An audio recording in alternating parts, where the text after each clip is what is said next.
Good evening. It being 5 minutes after 6 p.m. on Tuesday, September 14th, 2021, I hereby call this meeting of the Westborough Select Board to order. We have a full agenda this evening. I know that Westborough TV has been rotating on the screen, so hopefully people are familiar with it. For people here in the room with us this evening, there are copies in the tray at the front of the desk. We normally start these meetings. If you're willing and able, please rise for the Pledge of Allegiance. I pledge allegiance to the flag of the United States of America and to the republic for which it stands, one nation, under God, indivisible, with liberty and justice for all. Thank you. Posted on the agenda, which Westborough TV has been scrolling, as well as on the town website, are a list of openings on town boards and committees. As we've talked about at several meetings, throughout the town there are almost 400 positions for volunteers on various boards and committees. These boards and committees are instrumental to the operation and well-being of our town and our citizens, our residents, our businesses. If you have an interest in participating in town affairs in any way, shape, or form, please reach out, let us know. We are happy to help match you to one of the available openings or other opportunities that exist. So please take a moment, visit the town website, watch Westborough TV, and find the opportunity that matches your interest and step forward. We welcome anyone who's willing and able to serve, and we appreciate the efforts of our volunteers. At this point, next item on the agenda is open forum. And so I will ask if there's anyone in the audience who is here present this evening for open forum. Yes, we have one person present, so please step forward. A reminder that open forum is a chance for the select board to hear information from residents on issues of concern to them. We ask that you keep your remarks to approximately 3 minutes or so. The board may or may not respond, or we may just take it under advisement for future consideration or future action. So thank you. Please give us your name and address for the record as well. Diane Boer, 6 Robin Road.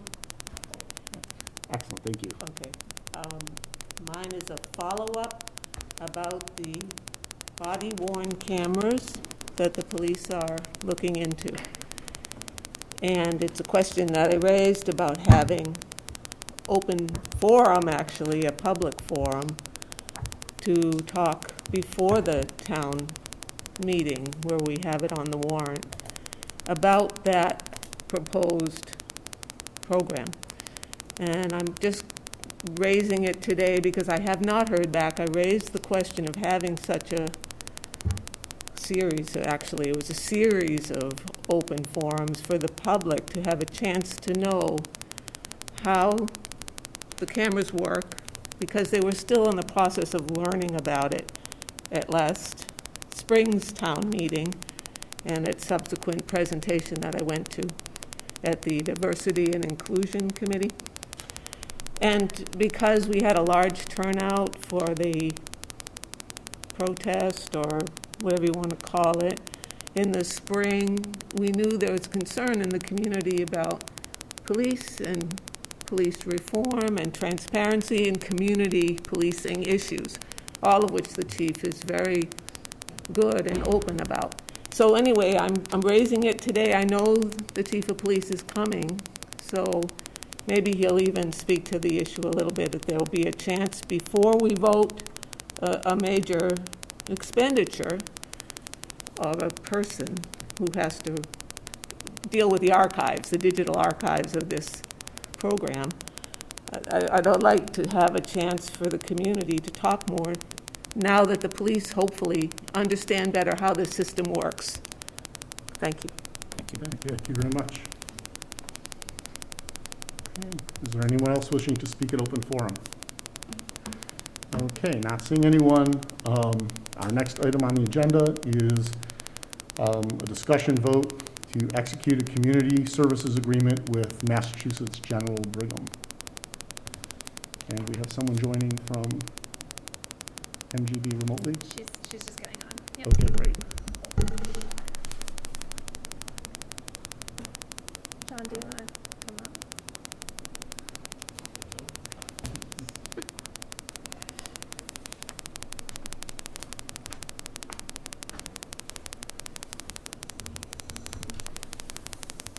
Would you like me to make the intro? I was just waiting for her to get on so she could hear the... Okay.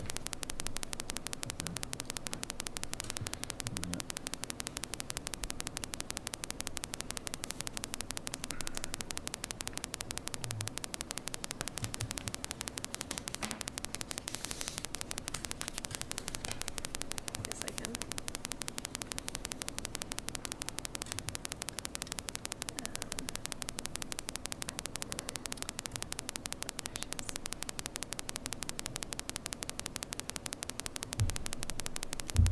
No, all right, it's still connecting, so we can just start.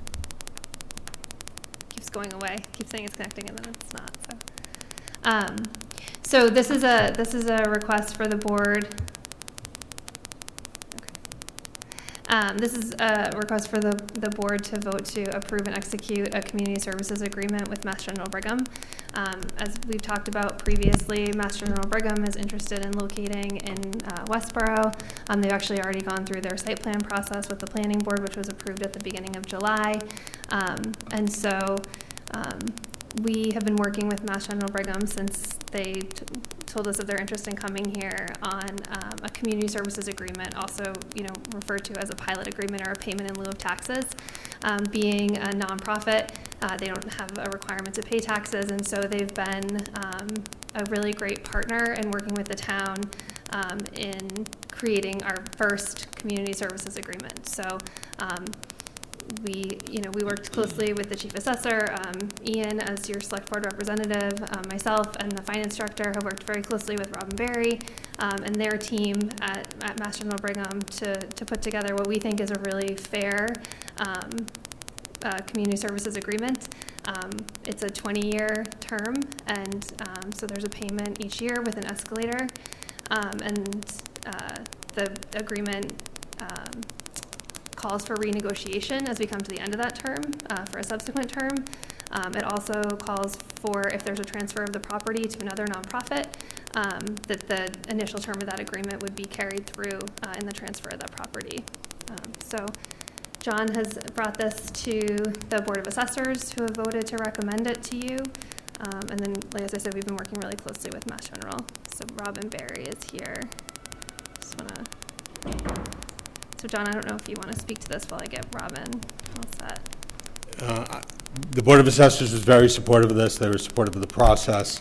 Obviously, relative to removing value from the taxable town rolls, anytime that there's opportunity to get some payment in lieu of that, it's a benefit. There are other incidental benefits, which I believe you have discussed ad nauseum.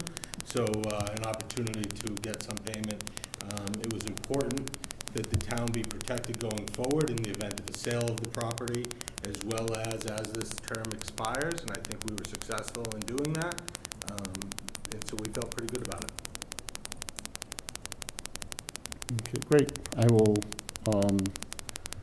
open it up to questions from the board as Ms. Berry continues to deal with the technology and join the meeting. If there are any questions for John. A couple? Shelby? Sure. So, Chris, if you would please, I think for the public's benefit and the board, can you explain what happens to the funds once they are, so we sign this, MGB comes here, how does the money get routed, and who sort of, so to speak, kind of controls it, if you will? Yep, so it's just a general fund revenue, so it would just come into the general fund. And so, like all of the other revenues that we have, as those increase, it reduces the amount of money that we need to raise on the taxes. So they're not allocated to a specific project, just comes into the Correct. general fund. Great. Correct. I don't know if this question is for you, Christy, or John, or Ian, but I'm curious to know, being that this is our first agreement, are there comparisons that we looked at? My short question is, how do we know we're getting a good deal? Sure. Right? Well, we looked at a lot of different communities, and the way their agreements were structured. This one is structured very similarly. One of the differences here, this is a very unique property for Westborough. We don't have anything like it. So in terms of looking at what it would prospectively be valued, it's a little bit more of a challenge. And so what I did is I tried to take a step back and look also not just at the agreements in other towns, but at how they were valuing their property. And that made a difference relative to the improvements that are there and what the potential, total true value in the market could be based upon use. And then working with Mass General Brigham, on coming up with a comparable approach, they were really focused on comparables within the community. And obviously, if we don't have any other similar surgical centers, how do you do that? Right. And I think the consensus was a proportional contributory tax amount. So looking at other properties that would be generally similar, office buildings potentially that were generally similar if it wasn't for the special use, what are they paying per square foot? And so we went through the town and we looked at properties that we thought would be comparable in value, and that's where this came from, on an average basically of those. And we looked at it from a couple different iterations relative to single tenant occupancy, what it's being used for, size, ratio made a big difference, and how old the buildings were. Thank you. That's all. Okay. Any other questions from other members of the board? Yeah, just got one. Patrick. Shelby, you asked one of my questions. The other question I had was, how did we come to the 2.5% increment on I forget the term you used, escalator? Escalator. Escalator, okay. How did that come to be? It's a frequently used amount as an escalator. I could only think of Proposition 2.5, Okay. 2.5 less half of 5. Well, I think I also was looking at other agreements that John said as we looked at it. It's a pretty common one to use. I think we also looked at, the federal government targeting a 2% inflation rate to 2.5. It kind of fit in that range of kind of what, who knows what's inflation. They target 2%. It could be more, it could be less, but that kind of fit into that range of kind of a inflation escalator. It was the most commonly found number out there. I don't know if I even found another one. Okay, thank you. Okay, Ian? No questions. Again, I was part of the team, and I just, as you said, it's a number of meetings, both internal on our side, but also with the folks, Robin and her team, and say it was a good working relationship. Some disagreements, but we got through them in a constructive manner. So I do appreciate all their work, and hopefully the board will support this. I do think it's a fair agreement for the town. Okay, thank you. And I guess my one question is this is our first community service agreement or payment in lieu of taxes agreement. Are you comfortable that this provides a good template for future agreements with other nonprofit organizations who may move into town? I'm very comfortable with it, as was the Board of Assessors. I think that it's a good first place to start and to apply to others going forward. Any that may come to town, perhaps looking at some that are in town, et cetera. Okay, great. So I want to thank the team for all of their work on this, as well as for Mass General Brigham for participating and cooperating and working with the town on this. At this point, if there are no further questions, I would entertain the motion. Or If Barbara want to speak there. I just wanted to see if I could get Robin, if she. Okay, sure. I think it's because we're muted. I don't know if we can mute. Can you mute that computer? Oh, okay. Is the speaker off? Can you hear us, Robin? Yes. She couldn't hear Now us. I can. Sorry about that. It's okay, there's an echo. You need to mute. But she can't hear when I mute. I think she can. But now I can. Okay, can you still? I guess not. No. I thought we had it set up like that, Sorry. Technical difficulties. That's okay. So the board is ready to vote, but if you want to just add anything, I'm going to mute so that they can hear you. Okay, sure. Thank you. Unfortunately, I didn't hear anything that was said prior to Christy just asking me if I could hear you. But let me just say that I'm thank you for inviting me this evening. Apologies that I'm not with you in person to thank you both, thank you all individually. And I also want to thank you for the leadership you showed by publicly demonstrating your support for the project. It means a lot to MGB and MGB Integrated Care in particular. We really, really appreciate it. The process that we're going through with the state is taking longer than we imagined, so we sincerely appreciate your support. And I also want to acknowledge the efforts of Jonathan and Christy and Ian, as well as your other department heads. I mean, it's really been a pleasure working with them. They've I can assure you, they all represented the town's interests well, the planning board and the select board. So know that occurred. But I think that we all feel that we reached a place that is right for the project and, more importantly, for Westborough. So on behalf of MGB and MGB Integrated Care, we look forward to being a part of the Westborough community. We really, as I've said in the past, Ian and Christy and Jonathan, it means a lot to us to really become part of the community. And a little awkward over Zoom, and then I can't see anyone, but know that we mean that sincerely and appreciate everyone's efforts to bring us to this point. So happy to answer any questions that you may have, and that's really all we wanted to say. Okay, any questions? Thank you. Thank you. Do you want to just chat her that there are no questions? So we don't get the echo.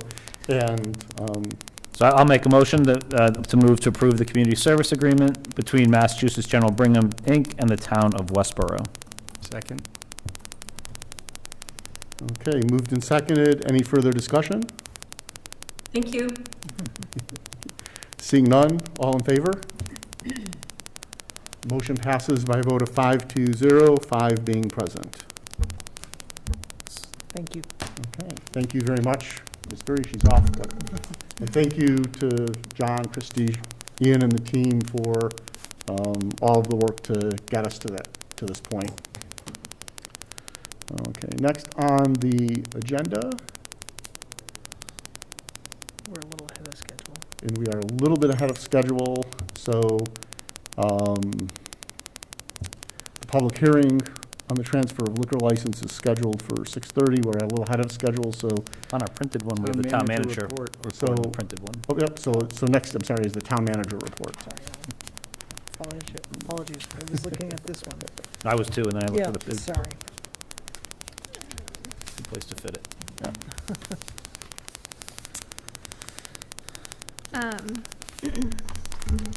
So as an update, actually this one is specific to the goals that the board has set for me and our staff, is information technology. So today we applied for a community compact grant to do an information technology assessment, which was one of the goals that the board had set up to do a comprehensive review of IT and also make recommendations.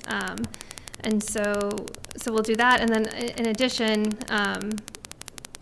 Mark Stockman, our IT director, will be seeking a state IT grant for the purpose of upgrading the town's virtualization hardware. I also, this is probably the prettiest town manager report that you have. We had a request from the Cultural Council to install the bottle cap mural that was created at the 2019 Arts in Common event, created by the community with the help of many. And so they've requested that it be installed on Bay State Common. So DPW is working on that. That's something that per your rules and regulations I can allow, but also just wanted to note that the Cultural Council is continuing to work on a public art policy, which will really inform this type of installation going forward. But I just thought it looked great, so we're excited. Hopefully it'll get in there before the Arts in Common event. We have lots of new employees, and so our new employee update, Chris Millar, who's not a new employee but has just been promoted to the position of highway lead person, will start September 21st. Laura Susanen has been hired as a part-time 19-hour-per-week social worker in Youth and Family Services Department starting next week. And Shab Khan has been hired as the town's grants administrator procurement officer, expected to start October 4th. She brings with her 15 years of public sector procurement and contract management experience, so we're really excited. We're excited about all of them. ARPA proposals we've talked about previously. So the town is projected to get $5.6 million in ARPA money or American Rescue Plan money. Our process was to have department heads and committees that might be interested submit proposals for eligible projects. So we received 22 proposals by the deadline of the August 30th, totaling approximately $11.8 million, so a little bit higher than what we anticipate getting. But it's exciting. The finance team met earlier in September to talk about how we might evaluate the proposals, and really the finance team's role in this will just be to make recommendation to the board and the finance committee. So you'll see all of the proposals, but we want to put some structure around, how we're recommending that the money be spent. And the Our Employee Excellence winner is sitting right with you, Sela Dor, received the award for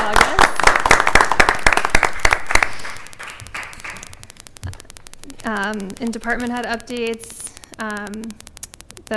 as everyone knows, we did some road work on West Main Street. A lot of work done right before school started to try to keep the disruption down. There's been some stormwater infrastructure work done that's helped with all the rain that we've gotten lately with flooding. And then we've had some retirements in the DPW. Tim Donovan served 31 years in the DPW, and Steve Bowman 26 years. So both of them have recently retired. In the fire department has remediated all of its Class B foam that contained PFAS that was in service on the town's apparatus. So they've done that through mitigation, and so that's a really big step forward. The fire department is also working with the building commissioner and the Board of Health on 2 nuisance properties at 160 and 170 Oak Streets. And then the fire chief has made us aware that Matt Stockwell has returned from serving in Afghanistan and Qatar for the U.S. force on September 3rd. And then dispatcher Joe Badgley will be placed in active duty when he deploys to Kuwait in October. The planning department is giving an update on some site plan activity, but you'll actually see a couple of those tonight. So one is 60 and 64 Otis Street, which is a same-day fulfillment center, and then 66 Otis Street, which is a microbrewery and brew pub. So we'll learn more about those later tonight. And then also the master plan final draft. There was a public hearing on September 9th where comments from the public were taken and incorporated, and then the final draft will be presented next Tuesday, the 21st, in your joint meeting with the planning board. Okay, thank you very much. Okay, so next on the agenda is, I gotta make it bigger so I can read it. It's 6:28, so we won't vote the meeting open for 2 minutes. I'm looking if there's anything. You can probably do fast. number 6.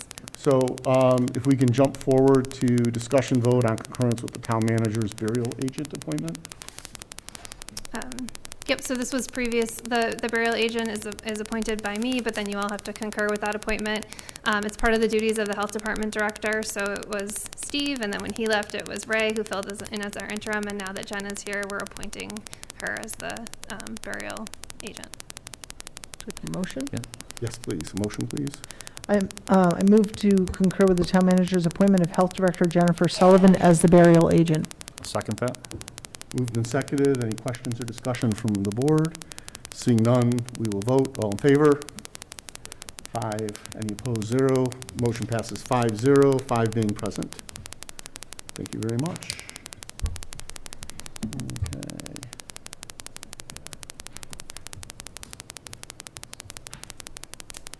Okay, it being 6:30, or as close to as I'm going to get.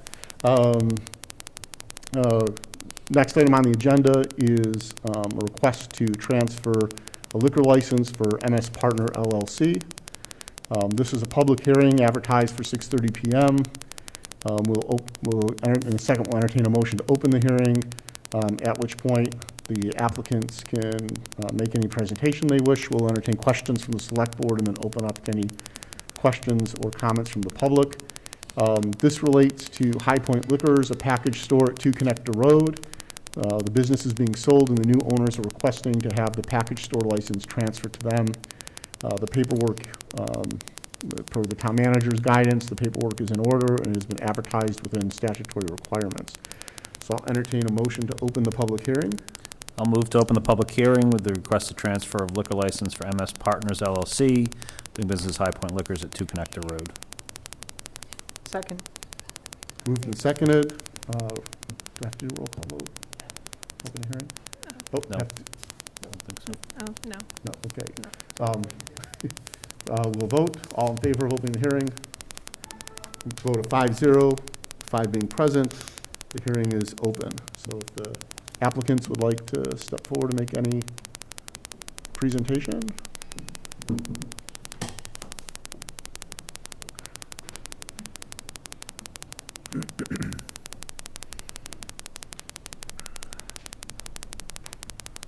Hi. Good evening. We didn't prepare any material for presentation, but That's okay. happy to answer any questions. First of all, can you just introduce yourself for the record so we can Yes. put it in the Yeah, minutes? we're the partners, so Manpreet Singh and Sukhwinder Herkawal. Welcome. Thank you. Thank you for coming this evening. We have a pretty thick packet of information that we were provided. Do any members of the board have any questions? Not really a question, but, you know, the opportunity in front, and we have people in town listening, so if you just want to give a little bit about the business and what you're looking to do, and it could be keeping it as is or whatever, but anything you want to say to us and to the public about the business and, I guess, in essence, why you're interested in purchasing it. Sure. Both of us have been investing in real estate for a while, and this is a new opportunity for us. We knew Devenderji, the previous owner, for a long time. We're going to keep the business as is for now, no changes. So he is doing very good job in following all the compliances, so we'll keep doing that.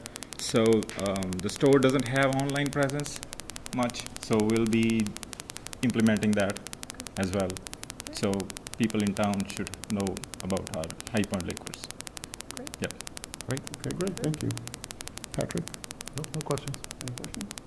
Welcome. Thank you. Thank you. So I'll open up the floor to any members of the public who might have a question or comment. Okay, seeing none. I guess my only comment, I don't know if I can do it or you So well. will like you like to do it. We appreciate all the information, in particular your comment about compliance with the rules and regulations about managing and controlling the sale of liquor. It's a very large responsibility that we take seriously in the town, and we know that, you know, good business practices and good diligence will, you know, go a long way. And, you know, we hope never to have to see you before us because of a complaint or an issue. We hope the same, yes. And that we certainly, you know, wish you all the success as you take over the business and run it and look for ways to grow and be a part of our community.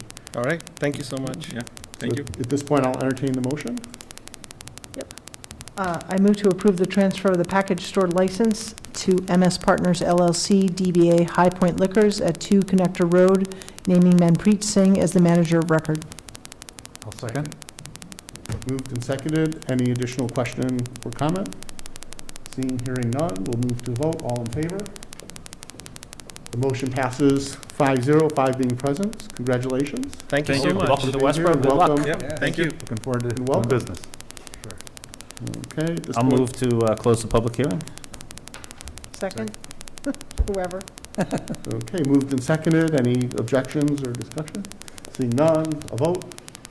By vote of 5-0, 5 being present, the public hearing is closed, 6:34 PM. Okay. I have to check the agenda. Okay, so we have about 10 minutes before our next posted public hearing, which is 6:45 PM. I'll ask if we are ready. Do you want to start the financial policies? Yeah, why don't we jump to the financial policies, because that'll, we can start that process.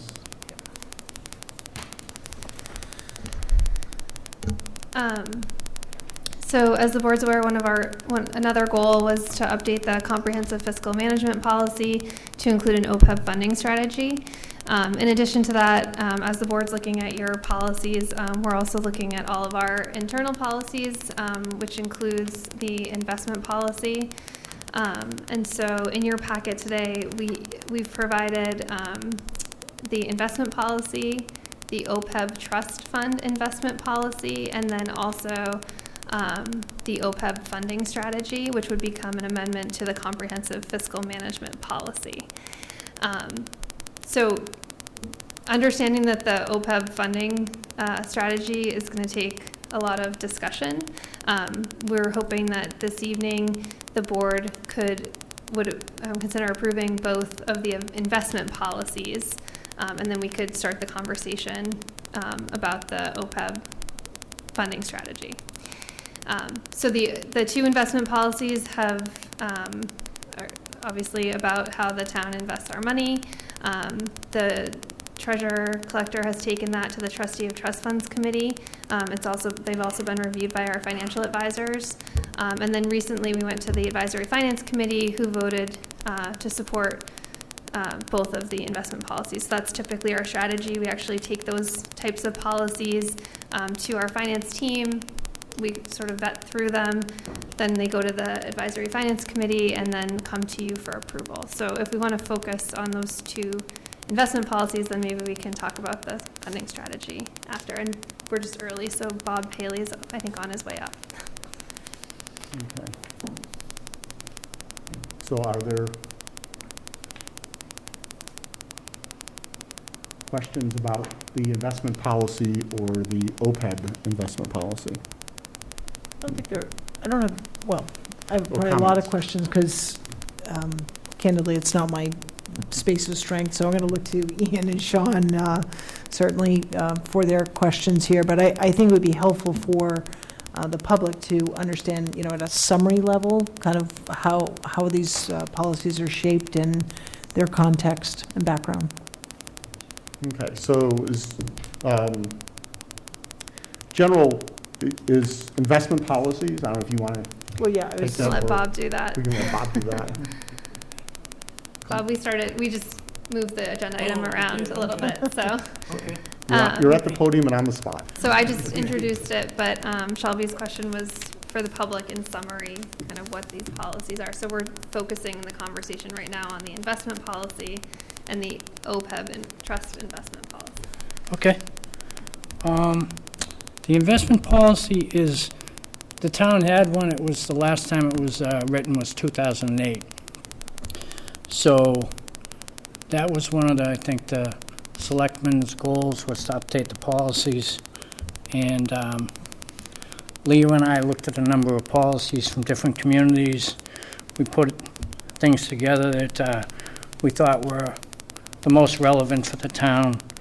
And we ran it by Rockland Trust, which is our financial management company for the trust funds.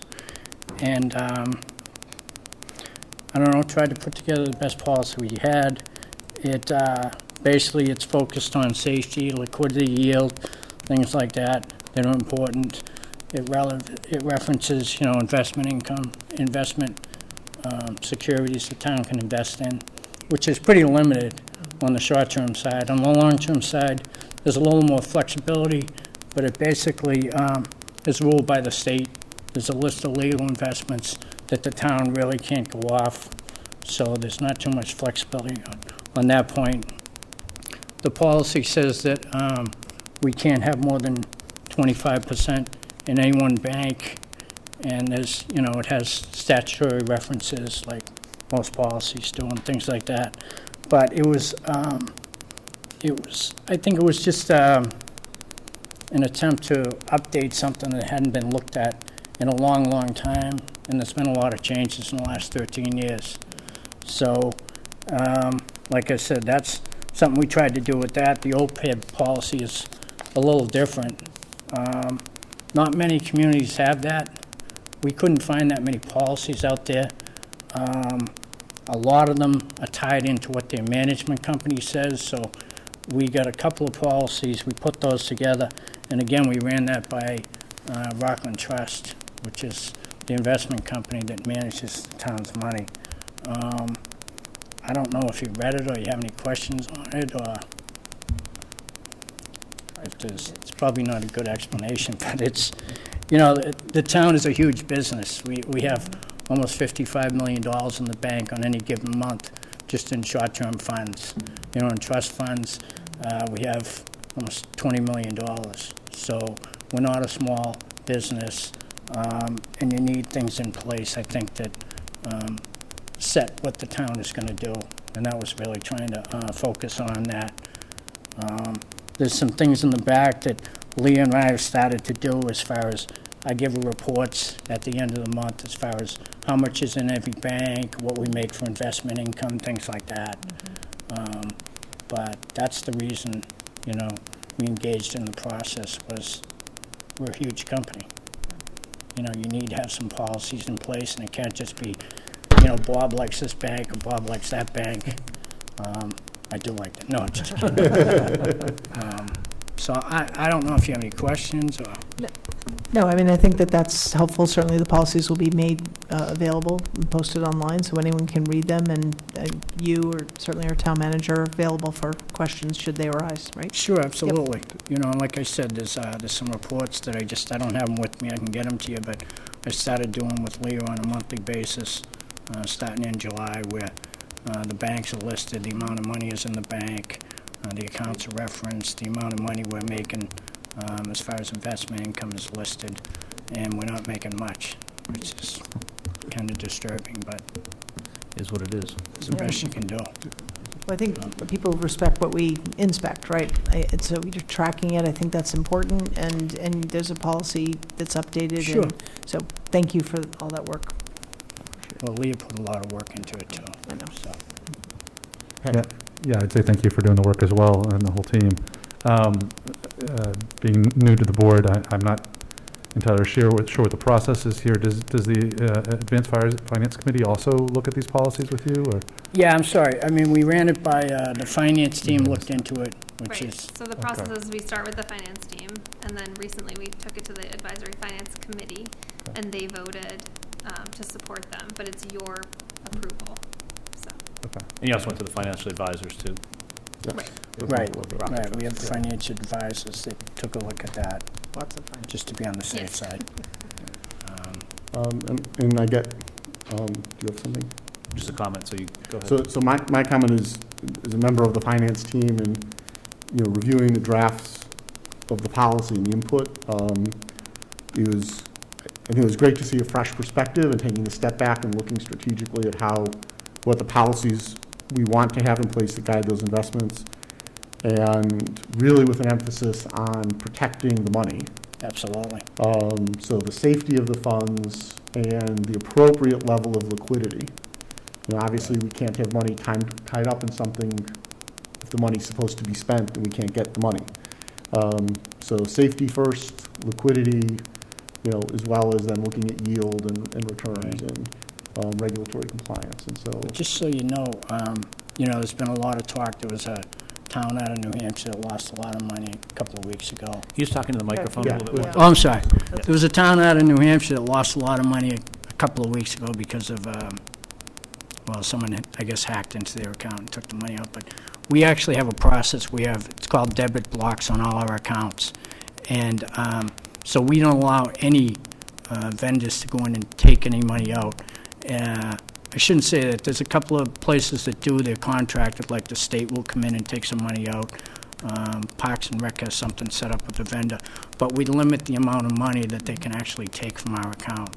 So every other account is blocked. People can't go in and, do things like that. So just so you know. He's talking about my hometown. Oh, boy. If I Ian, could you just- had a comment? Yeah, I just want to comment. I mean, this is, I think as Shelby said, I look at these things every day in dealing with institutions at work.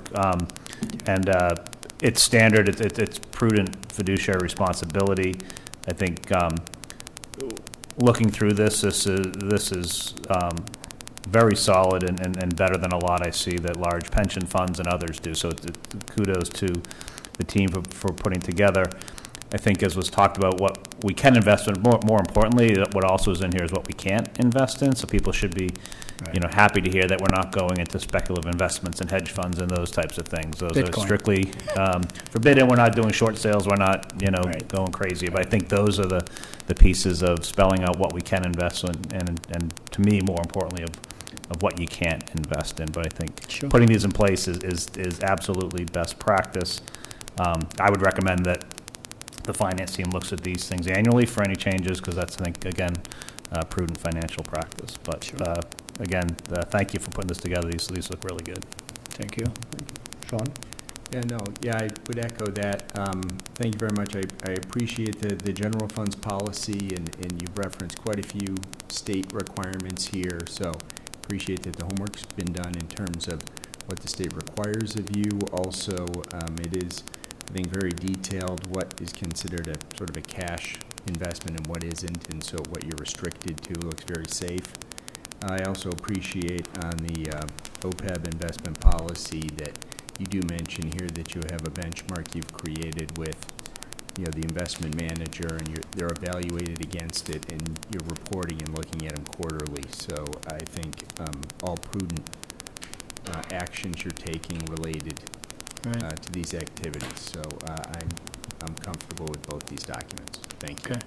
I mean, I don't know if you want to talk about OPEB more. I mean, that's completely different than, the short and long term, but essentially we did the same thing. Like I said, Leo and I looked at a number of different communities and tried to put together the best we could, but it really was the management team that at Rockland Trust and that helped us put that together, because they have way more experience. I think they're dealing with 100 different communities, and a lot of it is tied into what they do and things like that. So.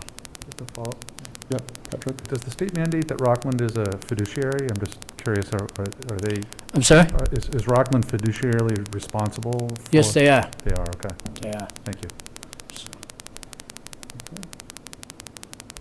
I'd make a motion to approve the investment policy and the OPEB investment policy as presented. I'll second that. Okay, I think Patrick jumped in a little first. Sean's a little slow. Moved and seconded. Any further questions or comments? Seeing, hearing none, we'll vote. All in favor? The motion passes 5-0, 5 being present. Thank you, Bob, and thanks to Leah. Please extend our gratitude for all the hard work on this. We still have discussion of the OPEB funding, but we'll come back to that when it's on the agenda. Okay. So, Thank you. Thanks, Mike. thank you. Okay. So it being 6:47 on my clock, argue about what time it is on the internet. Next item on the agenda is a public hearing, a request for a new all-alcohol license for South Sea Village. This is a public hearing advertised for 6:45 p.m. We'll open the hearing shortly. Again, the process, the applicant will have a chance to make any comments. We'll entertain questions from the select board and then the public at large. As background, this is a request for new all-alcohol license for a restaurant to be named South Sea Village, going in at 95 Turnpike Road. For those not familiar with addresses along Route 9, that's the former Chateau Restaurant. When there is a new license versus a transfer, the board also, I lost my place. The board also has to pledge a license to the entity. The applications and the attorney have submitted paperwork, and this hearing has been legally advertised according to statute. Yes. Go ahead, you can open it. Okay, so I do have to open it, don't I? Yeah. Yes, okay. So at this point, I'll entertain a motion to open the meeting. I'll move to open the public hearing regarding the request for a new all-alcohol liquor license and to pledge a license for Asian Paradise, doing business as South Sea Village at 95 Turnpike Road. I'll second. Thank you. Any questions or comments? Seeing none, we'll vote. All in favor? 5-0. By a vote of 5-0, 5 being present, the public hearing is open. And so if you can take a moment to introduce yourself and Sure. Good evening. My name is Wei Jia, attorney for this company, Asian Paradise Inc., DBA South Sea Village. And I just had a brief discussion with town manager, and I understand that it is probably premature tonight for the board to consider the pending application because there are some issues we need to address. So I would request for a continuance of this hearing, so to allow my client to have a chance to meet with building department, health department, before we come back before this board. And we are talking about, I'm thinking about maybe we're into December, but I'll work out with the schedule with the Karen downstairs when we get there. So we would want to, you could continue the hearing to December 14th, which is the second Tuesday. And then if we need to make a change, we can do that. Great. All right? Okay, thank you. I'll need a motion to continue the hearing until December 14th. I'll move to continue this public hearing to the Selectmen's meeting on 12/14. Do we want to set a time? Typically, I think we set it Oh, yep, 6:30. for 6:30 p.m. on December 14th, 2021. Second. Okay, moved and seconded. Any comments or questions? Seeing, hearing none, we'll vote. All in favor? The public hearing is continued on a vote of 5-0, 5 being present. Thank you very much. Thank you. Thank you very much.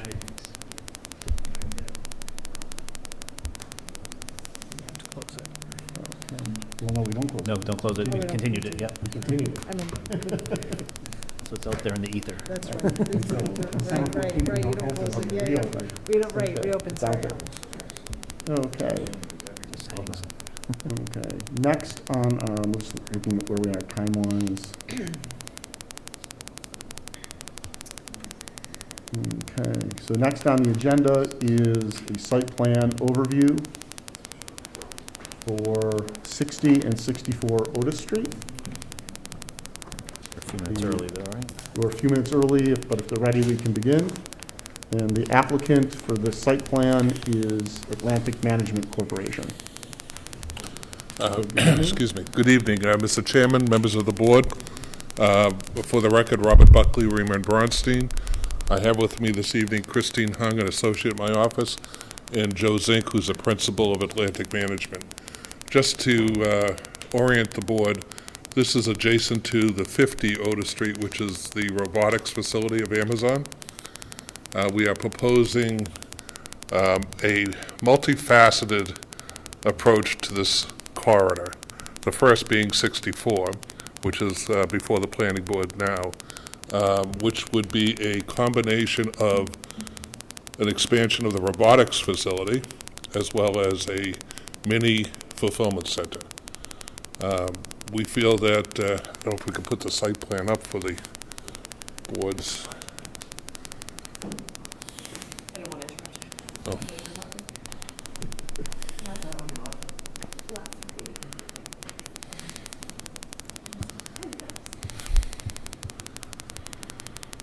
Just to orient the board to my right, that right is Otis Street. We also have, Chrissy, maybe if you want to pass those out, we weren't able to get them submitted for purposes of the electronic presentation, but we have a rendering of what the facility would look like on the ground. This is one of many steps that we hope to entertain over the next few years as we develop this corridor. We feel confident that the traffic and the impacts will be adequately addressed. And to be honest with you, I have to say, in all my years professionally, this is one of the more cooperative endeavors I've been involved with your staff from the planning board, community development. I have the distinct pleasure back in, was it 2004, Jim? Being involved with the first rail transit district, which was the residential component. And I'm thrilled to see, because I'm a policy wonk, and I'm thrilled to see this as a rail transit-oriented development, both integrating rail transit, transportation, jobs, high-paying jobs, technology, all in one corridor. And it's an exciting endeavor, and the design team has worked very diligently to address all of the comments we've received to date from the town departments. We've worked trying to integrate this into the environment. I know there was a board member here that spent a good part of a day last week hiking through the woods in that area. So that when it's done, I think we're all going to be very proud of it. The other component of this is we have two proposed warrant articles to change the zoning, which dovetails with this project because there is a gap between this site and 50, which we would hopefully over time fill in. And the reason we're putting the development or the zoning in place, it's a tool for both the town as well as the applicant as we go forward to look at issues that may come up that may demand a little more flexibility. And so that's the purpose of the zoning articles and changing to the industrial D or ID overlay district to allow us to have some flexibility, and as well as the town as we go forward. One of the things that we are very strong on is we're working with the planning staff to do a corridor study of Otis Street, and we have spent a lot of time integrating this site, 50, and thinking about the proposed future so that we can integrate the overall development template into the corridor study. And it's an opportunity that the town should be very excited about because one way or another, I think we're going to have stimulus funds coming out in the next year. You touch all the bases in terms of a planning template between rail transit, traffic mitigation, pedestrian accessibility. So our approach is let's do the entire corridor study now to create an opportunity so that the town and the citizens could be first in line for some of those funds. And to that end, we've actually had discussions with some professionals that have worked with the town in the past in terms of grant applications to try to put something together. And it's a great story. I mean, you were one of the first to have rail transit with a residential, and now you're supplementing that with the industrial, and it's a good working relationship. So rather than get into the weeds, and I know you have a crowded agenda, happy to answer any questions you may have. Okay, thank you very much. I'll go from my left to right, so Sean, any questions or comments? Thank you. I noticed in the plans it mentions there are wetlands in the area, and I guess this is more try to get an understanding. There's a stream, but it's not a permanent stream. A perennial stream. We're staying out of all the resource areas. You'll see the lines up there that this project will stay out of the resource areas. We may have a determination of that, but we've designed it, spent a lot of time to focus on that.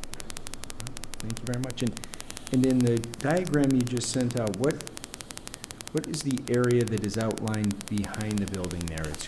Those are your wetlands. Those are primarily the wetlands, the resource area. But it looks like it's just behind the parking lot, and there's... That's a detention basin? That's a detention basin. Right.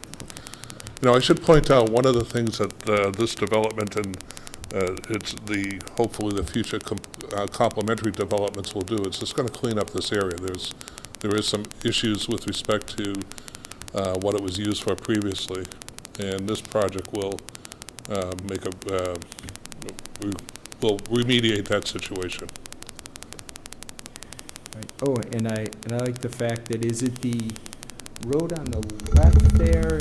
You talked about, I think, the diagrams lining it up with the road that is coming out from Stop and Shop. One of the things that the corridor study has recommended is it Arcade Plaza? Yep. Arcade Plaza, trying to, wherever possible, to line up the intersections for two reasons. One, it's a safety issue. It's better to have a T'd intersection. And two, to the extent that in the future there's a need for a light, you're not, by pulling it back further and aligning it, the distance between any proposed light for this facility and Route 9, the distance increases, so you space it. So a lot of thought has gone in, and it's not from our side alone. I do have to acknowledge that the town staff, a lot of these suggestions did come from the town, so it's been a very collaborative effort. But my view is, put it in place now, as much as we can. It's always easy to tweak it as you create a feedback loop and say, you know, maybe we should do this. But if we do it piecemeal without thinking it through, you always run the risk of missing opportunities. And the stars are all aligned, from funding, from coordination, from technology. I don't know if you've driven by the facility, but the existing robotics facility is impressive. Thank you. Oh, this is Jose? To follow up on Bob's comment in terms of facility. If you can just, Sorry. you can raise the mic and speak in. Sorry. Joe Zank, Atlantic Management. At the end of this month, we're going to be sending out invitations to all town officials involved in the project, selectmen, planning, conservation, building department, police, fire, to come out and tour the facility. So we're going to... How about the lawyers? How much an hour? I know, right? To come out and see it, because I want to follow what Bob said. Atlantic, we're in 26 communities, and you don't always get this cooperation. And I think one of the reasons this project's gone well, and it's been, the tenant is very, very happy with it, and they want to continue investment within the community, is the cooperation. Above and beyond in terms of flexibility, accommodating schedules, and this project actually came in a few months early, which during COVID is remarkable. We didn't have one of the projects come in early. So I think the continued investment, and we have picked up some other parcels along Otis Street. We do want to do sidewalks to connect it all. We want to upgrade the landscape along the way and have it as a beautiful campus. So we continue to make those investments. It always, too, and it's early on, that feeling. I remember when we first bought this property, we sat down to have some discussions about some things we were thinking. And you kind of get a feeling of, let's work together. I mean, we came from Marlborough, we had a great experience. We have a great experience here. We look forward to making further investments within the community. Thank you. To that point, one of the things that I think the board should be aware of, the facility is being designed to be, I don't want to say net zero because I don't really know exactly what that means, but there'll be no fossil fuels being used here. So, and obviously it puts property that heretofore was not tax positive on the tax rolls because it was subject to a Chapter 61, I believe, limitation. So, theoretically, in about a year and a half, you could have a new office building in the seaport where people could get on the commuter rail and go to the Westborough station and walk to a facility. That is excellent planning. Shelby? Yes, so thank you for all the detail. Certainly, let me take this thing. The packet was extensive and really, I want the public to understand that and really appreciate the difference between, or understanding of that word cooperation. I think that it's clear, certainly from my one-on-one conversations with our town planner and others, that cooperation doesn't mean just sort of give away the farm, so to speak. It really means cooperation, and it means just like we heard about the MGB agreement and the nature of those negotiations. I think this is my understanding. I haven't been directly involved, but very fair, collaborative, and I love the long-term strategy and planning that is going into this. So thank you to everyone involved. I would like to understand, there's extensive information in our packet, but about the traffic study a little bit more. My understanding is that there are essentially, other than just, I'll call it sort of regular staff that might be, managing the facility, there are two types of vehicles. There would be heavy trailer trucks going in the top entrance there. Yep. And then what are considered civilian drivers. So can you list it a little more. There's really three types. There'll be the robotics, the technical staff that will work. The large deliveries are spread out over a 24-hour period, most of them occurring. Yep. Can I, would you mind if I just add to that? Yeah, no, Because please, education for me too is, because it was put in there and it was in quotes, mini fulfillment center, just a definition for me would be helpful on. This would be considered a same-day facility. So that there's the overnight, next day, then same day. And this deliveries usually come at night, 10 at night to 4 in the morning. You might get 10 to 12 trailers, so it's spaced out. And then during the day, the deliveries will go out. But a lot of these will be 2-hour deliveries. So you can you can be online, order something, and it'll come within that same day. So it's less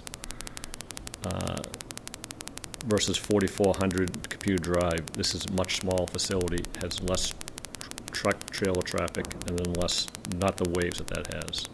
So it's much less. You see the parking is much less than you'd see at 4,400. Thank you. So, so just sort of in that, a couple things, and I'm sharing this really as comments to pass on to the planning board. As we think about build out of this site, and it's much more visible on these plans, you've got the target fields down here. It would be great to understand connectivity to those fields. In, as much traffic, I think, I'm not a traffic expert, that we can move off of Otis, the better. So obviously you have to, ensure that the site is secure and, for business purposes, but connectivity to the residential area over there, the transit-oriented village, park, I believe it is, the park apartments, and Target, I would like to assume, but I'd like some confirmation that that's part of the corridor study and effort. The transportation aspect is, but we've also had discussions with the staff on that. To the extent that the owners of those sites are willing to cooperate, because I remember back years ago when the residential went in, there were some that would not, did not want to pursue it. But, oftentimes it's educating individuals to see that it's in everyone's best interest that everyone works together. And I believe it was you that made the comment that cooperation doesn't mean necessarily giving in. It means having a frank discussion and figuring what everyone's interest is and see if there's commonality of interest. Right. And I think that Joe Zink and his company, and both here and other communities, has shown that over the years. It's always been the charge that he gives us, which is there's a solution on the table. Let's see if we can figure it out. Sure. So I think that, as we think about this part of town and that connectivity, Joe, you mentioned that, or, kind of beautification, the sidewalks. I was that individual through the, being a member of the Hockomock Reuse Committee, to go out and walk the site, to understand trail connectivity or future trail connectivity in this whole area, obviously connecting to Hockomock and the transit area. So I think I can't emphasize enough, the opportunity that is represented here for Westborough, and not just sort of this side of Route 9, so to speak, but also the other side of Route 9, where we've heard from residents who live at Arrive who have difficulty crossing, and kind of what this potentially long-term could mean to them as this area is built out. So it's very exciting. I think it would be helpful at some point to understand, just going back to traffic a little bit, to understand the civilian vehicle model a little bit more. And I'm going to go way into the weeds here for a moment, so this just might be more of an explanation for the board. But just to understand, once those vehicles, assuming this goes forward, are deployed, understanding, are those vehicles identifiable? Do they just look like anyone's vehicles? Do they have like a, you see an Uber or a Lyft, it's like got a little decal? Are the drivers identified? Because this is traffic we might expect anyway, right? People are ordering things. It's the nature of the economy. But how are, this business will now be kind of in our town, if you will, in a different model. So I'd like to understand that. It'll be a combination which we can get further into as we. Okay, that would be great. At some point, again, pretty in the weeds here. And The other, just in terms of connectivity, I know we're hearing after this about 66 Otis, separate project. But, if there's, I guess I'm wondering, you have the trailer, the heavy trailer truck entrance there. Does it make sense to create, this is for the next part, Jim, Christie, a separate curb cut for 66, or should it be a shared entryway so that, because 66 is right up, I don't know, 200 yards, not even that, from that entrance. So we're going to have a cut, and, is that something that we should be considering? Through Alan. Jim, please.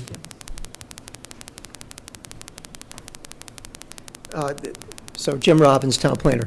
That will definitely be discussed during the public hearings for the two projects. They're both being heard at the Planning Board starting next Tuesday on the 21st. They're heard back to back. So we will discuss that access issue at that time. I will say, and Bob mentioned this earlier, and so did Joe, followed up on this as well, that the corridor study is a comprehensive study. It looks at everything from the Route 9 and Otis Street intersection all the way to the MBTA station. And it's intended to inform the individual land use developments as a whole, a comprehensive study, so that each site is developed in combination with either existing sites or planned new development, so that it's a more efficient use of Otis Street. To reduce the number of curb cuts is something that's discussed in that corridor study. So that speaks to your point, and the two projects will not be considered as silos. They will be considered as working together. For now, those are my comments, so thank you very much. Thank you. Thanks for all the work that's gone into this. Okay, yeah.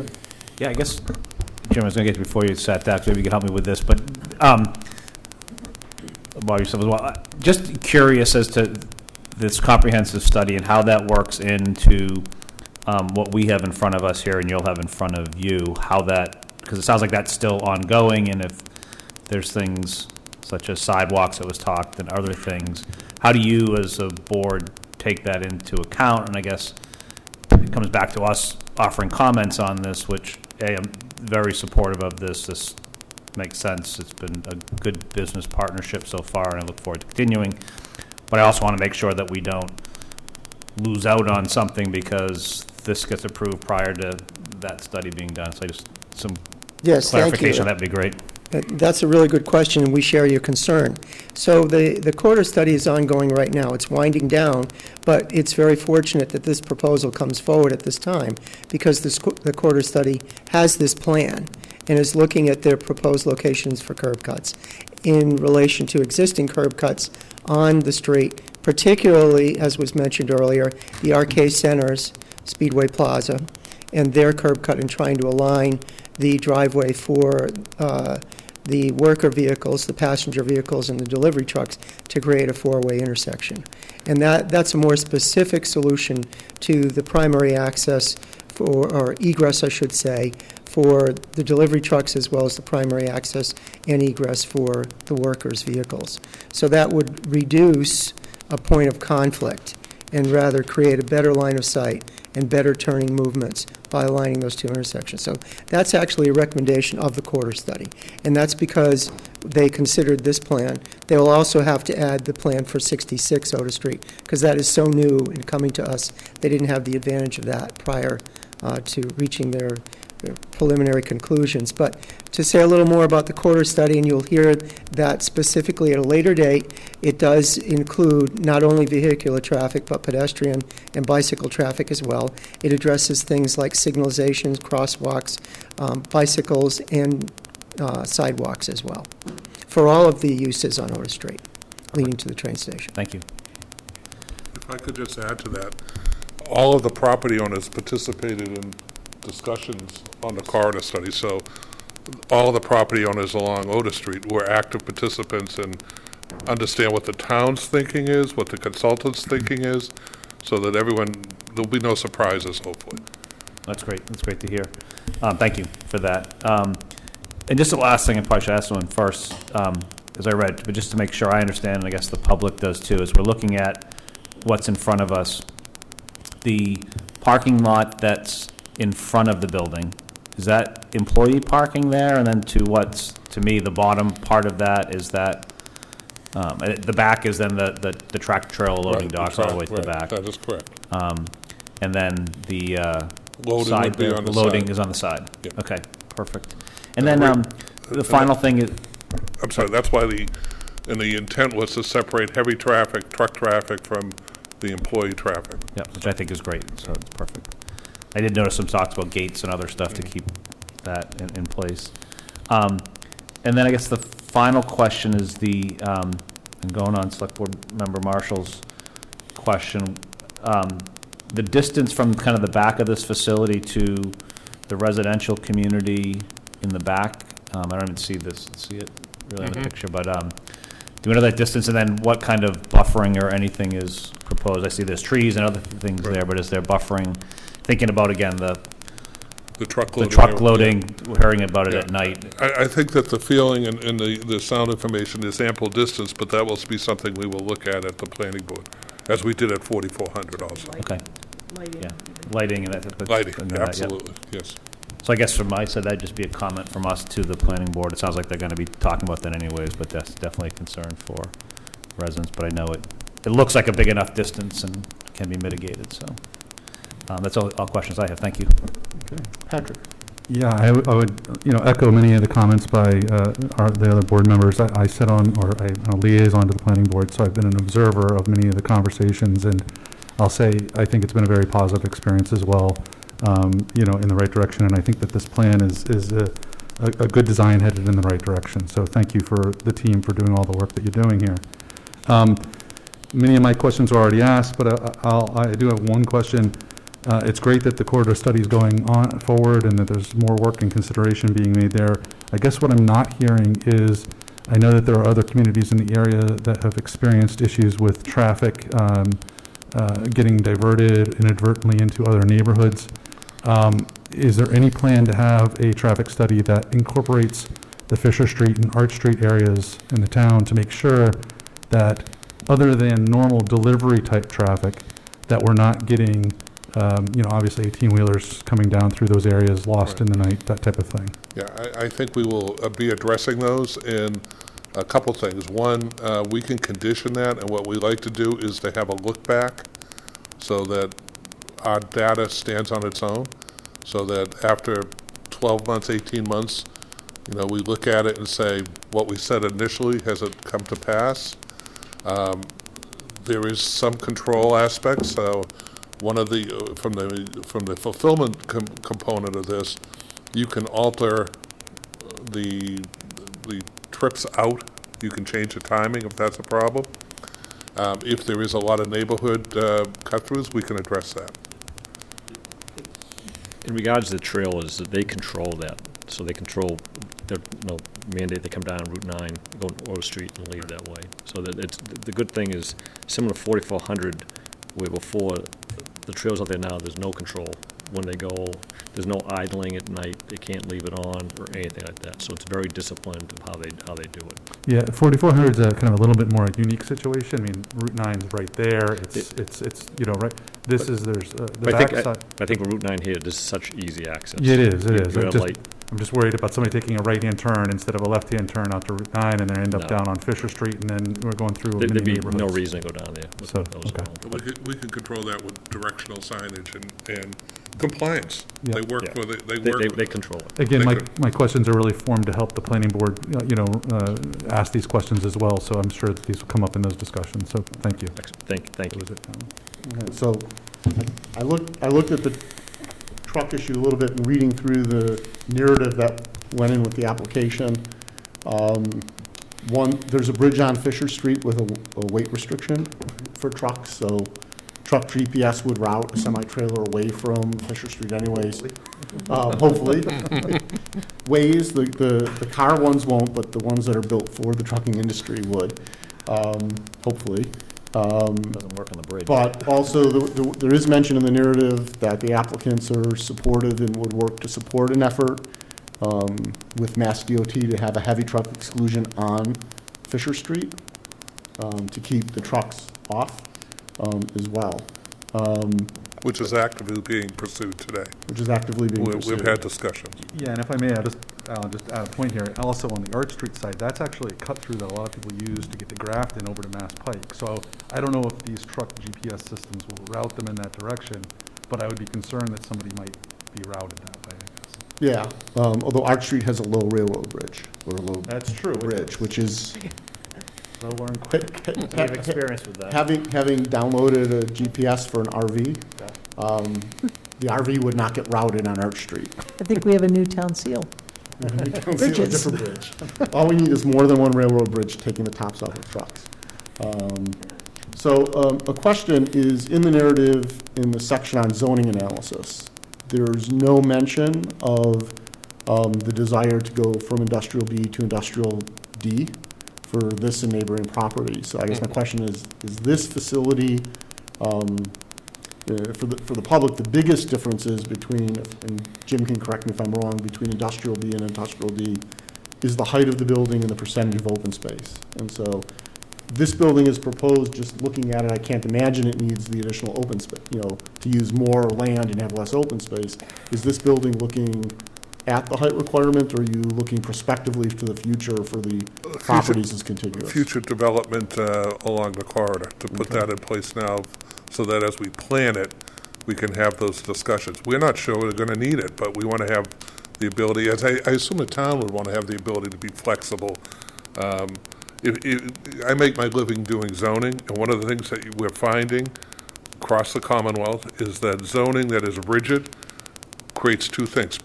Users don't want to stop and try to go through the process, and you won't, if you do, you wind up perhaps with not a well-designed project because you have to live with rigidity that doesn't allow a flexible approach to say, if we do this, it's a better project. That's all we're shooting for here. We have no idea to use it. We may not need it, and if we have no objection if others in the corridor want to go along with it also, but we felt that it's inappropriate for us to zone someone else's property, so. Okay, thank you. And then all my other comments and questions have been stated and answered.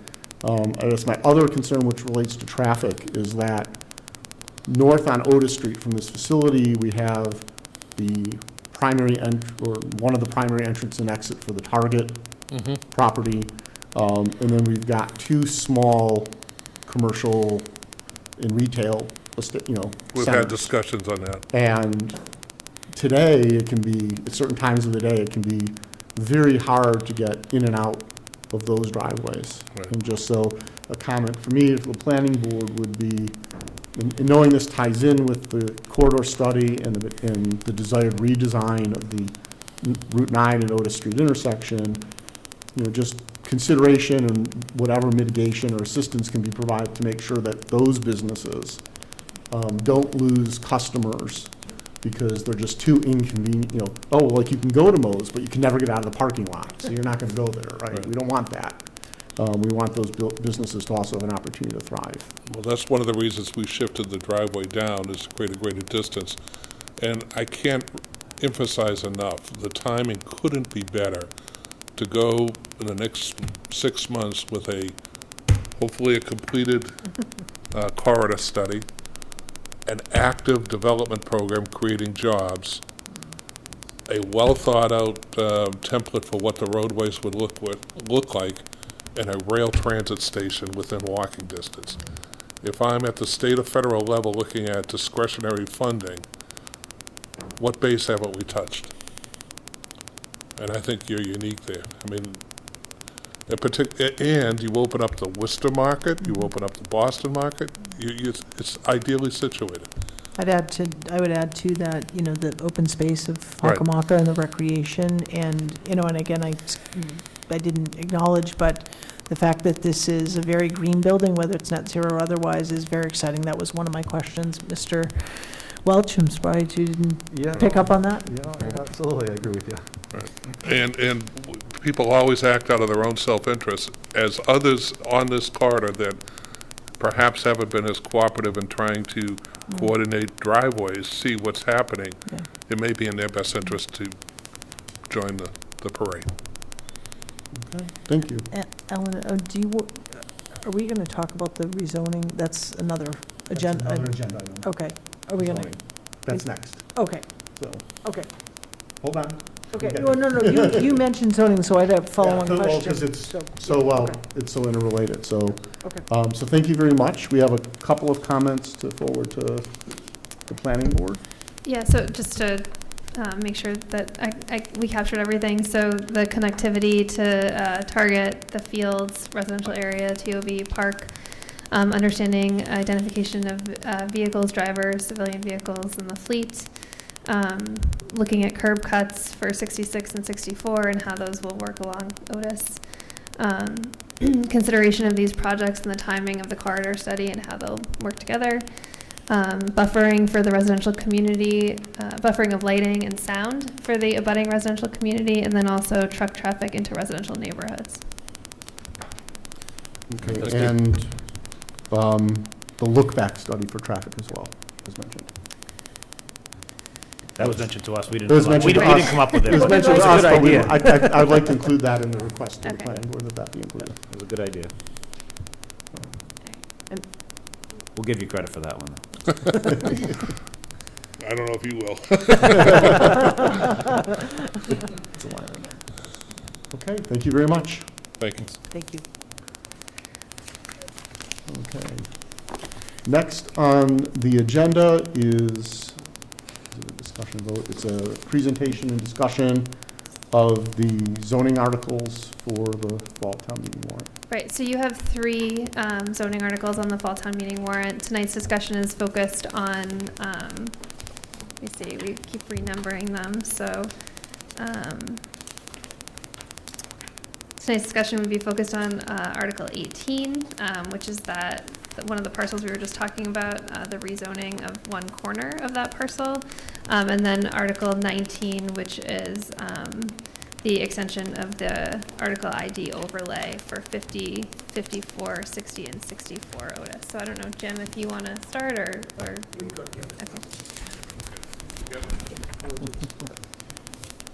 Collaboration, not agreement. Yeah, see, we're collaborating already. These 2 articles, they're integrated, so I'm going to take them both at the same time so that you can understand them. I know that you have some information in front of you. There's a small portion of 64 Otis Street, which is zoned highway business. When the highway business line was drawn, it was just drawn as a distance from the center line of Route 9. This was done when the highway business and general industrial districts were formed back in the 1970s. And they were actually very enlightened created districts at that time. But they were simply a geometric measure from the distance of 500 feet, I believe it was, from the center line of Route 9. So they were irrespective of property lines. So some property lines were cut in half. In other words, they shared multiple districts. And of this much larger parcel, 64 Otis Street, 27,000 square feet, or a little over a half an acre of land, is in the highway business district, while the balance of the property, which I think is about 36 acres, 36 acres is general industrial. So it makes no sense to have a half an acre be in one district while the balance of the property is in the general industrial. And the reason to say, well, what's the difference? Why should we care? Is because the highway business district is much more limiting when it comes to industrial uses. You have to maintain a setback between the zone lines, not just the property lines, between the zone lines. So in this case, you'd have to maintain a setback, I think it's 1,000 feet from the highway business district into the industrial district before you begin working. So this is not advantageous for this comprehensive plan for this campus. So I'd recommend that you support the first zoning article, which is to change the portion of 64 Otis Street that is currently zoned highway business or BA to general industrial or IB.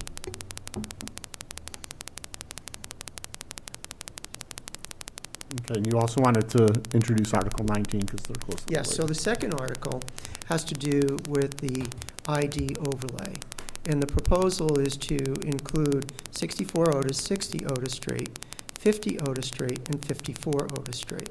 So you know 50 Otis Street is the currently Amazon robotics site. 54 Otis Street is the farm building. It was to be a gentleman's farm, then it was taken over by a landscape company, and they altered the barn. You probably are aware of that. It's right next to 50 Otis Street. 58 and 60 Otis Street, go by two addresses, is the Bavarian Homestead. It's where the greenhouses are, and the family homestead is on that lot. And then 64 Otis Street, you're familiar with because you just heard the site plan proposal. So the idea is to allow those four parcels together to be overlaid with the industrial de-overlay, to take advantage of the increased height, the reduced open space. But with the ID zoning, there's also the requirement for low-impact development and energy-efficient development techniques. Thank you. So you see here on this assessor's map, 54 Otis Street, 60 Otis Street, 64 Otis Street, and 50 Otis Street, which is at the largest parcel that's highlighted. Those four parcels would be overlaid with the industrial D zoning to allow increased height and reduced open space in exchange for low-impact development techniques and energy-efficient building requirements. And in today's concern for environmental sustainability, I think that's a much better development for this site. And as Bob Buckley said earlier this evening, it allows additional creativity. They don't know that they'll avail themselves to it, but I think it's a much better idea for this property. Okay. I just wanted to show, so going back to the other article, the 64 here, you can see that corner that Jim was describing, because this is the has It's that the little zoning triangle layer. that's yellow. Little triangle wedge. And if I could just, Mr. Chairman, add, this goes to what a number of the board members brought up, interconnectivity. So as you master plan a site, you want to make sure the zoning and the opportunities are the same. So when you look at how, over the next few years, if this develops the way we think it will, how can we work as a unit to make it work in terms of interconnectivity? And one of the first steps is to make sure the zoning matches. Okay, thank you. The planning board public hearing on both of these proposals is the 28th of September. Okay. This time I'll go my right to left. So Patrick, any questions or comments? Yeah, I guess my question is, looking at this is very helpful. How do you, this is a question for you, Jim, how do you anticipate this will affect other properties that have those split zoning kind of personalities, I'll call it, right? I mean, there's quite a few on here that are both purple and orange or yellow. How do you see that playing out? So I don't see it negatively impacting any of them. I think perhaps in the future, it may incent them to wish to have the same zoning. Okay.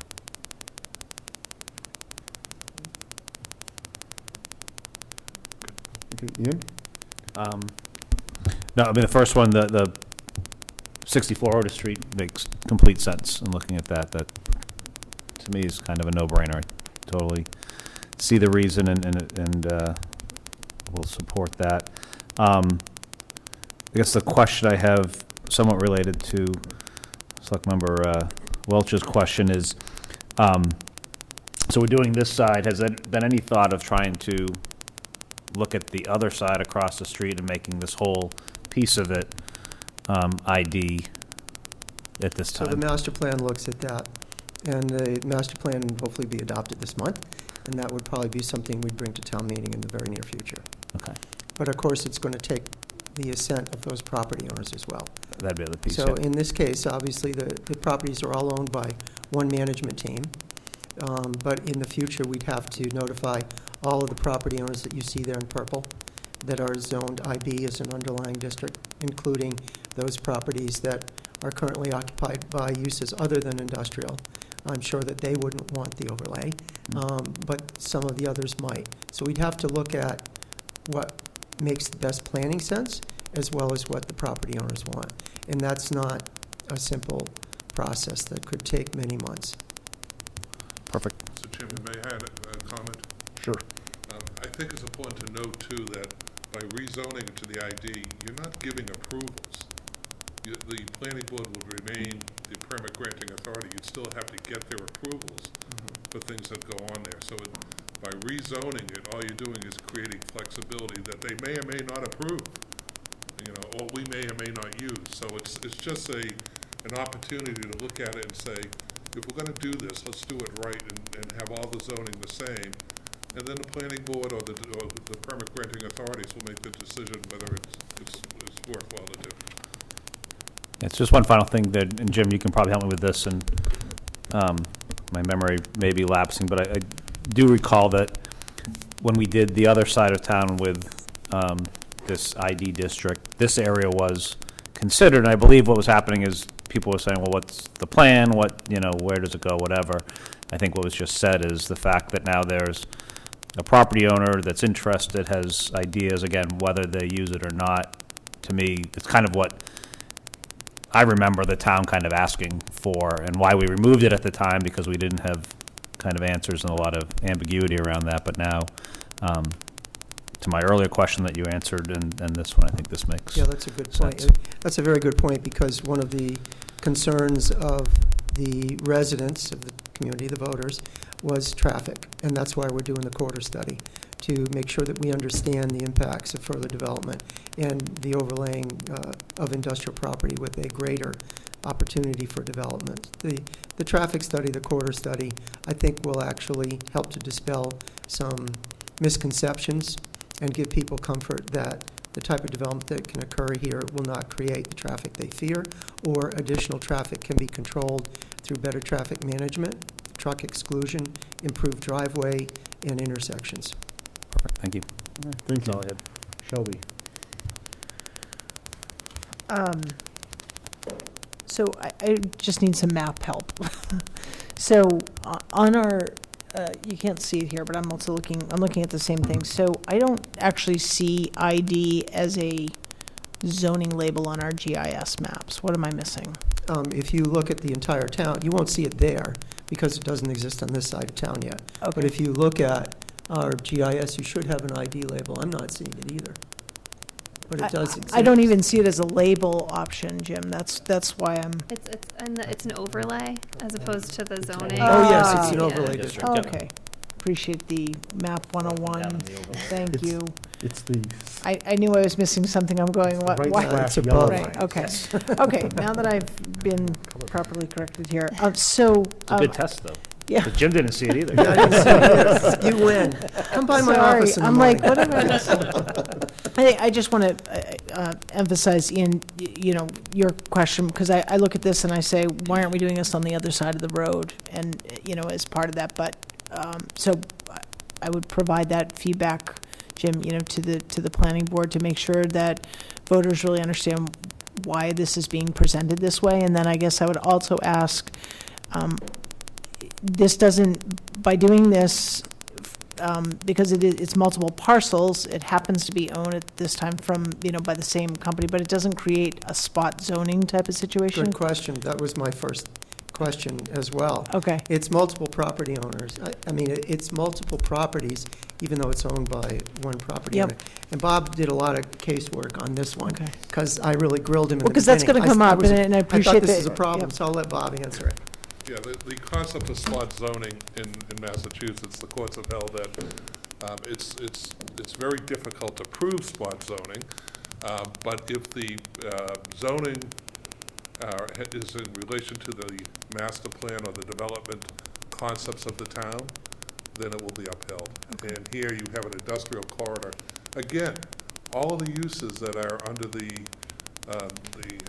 IB zone are permitted under the ID zone, Yep. the overlay. It's just that there's flexibility. So you're really not changing uses. Yep. It just is it's another tool that may or may not be valuable. And, hopefully the other side would adopt this and be encouraged to see what could happen. The only caveat I would say is that we don't want to be held up Yeah, no. pending that. Yeah, So- no, fully, fully understand that, and appreciate you addressing that. I'm all set. Thanks, Ellen. Okay, thank you. Sean? All right, thanks, Ellen. Yeah, so I think Article 18, I think makes a lot of sense. Article 18, the passage of that, or I guess it coming before fall town meeting, that for the short term holds you up, correct? Because it does, it's an immediate issue. It creates where you put the driveways and things of that nature. Yeah, and it seems very straightforward. 19 is not an immediate issue. I think it does raise immediate questions for you, right, about what in the future you can do with this property, but for this fulfillment center, does it have? Not for the fulfillment center. I will say this, that we are actively having discussions with the development of the corridor. And that would hold it up. Okay. Because in today's world, we move quickly, and I also think that if, and we'll have this discussion probably later on, if the town, with the support of the developer and the planning staff, et cetera, seeks to obtain discretionary funding, it's a much better story. You've created zoning, you've got a rail transit, you've done the corridor study, so you're ready to go. I hate the expression shovel-ready, but you've done the master plan. You've done all the things that you should do. And frankly, the state's not going to look at what is the difference in the zoning. They're going to say the town has acted affirmatively by trying to encourage development. Sensible development. Thank you very much. All set? Okay, so all of my comments and questions have been covered by my peers, although forward-looking, not directly related to this warrant article. When we look at and consider expanding the ID along the Otis Street corridor, I'll just put it out there that we don't necessarily need to take the entire IB district to do that. That having ID, which does have higher buildings potentially, and looking, maybe targeting properties that aren't direct abutters to residential neighborhoods, so that we minimize the impact on the residential neighborhoods. I know this is really a discussion that'll happen with the owners on the east side of Otis Street. So as the planning department, looks forward and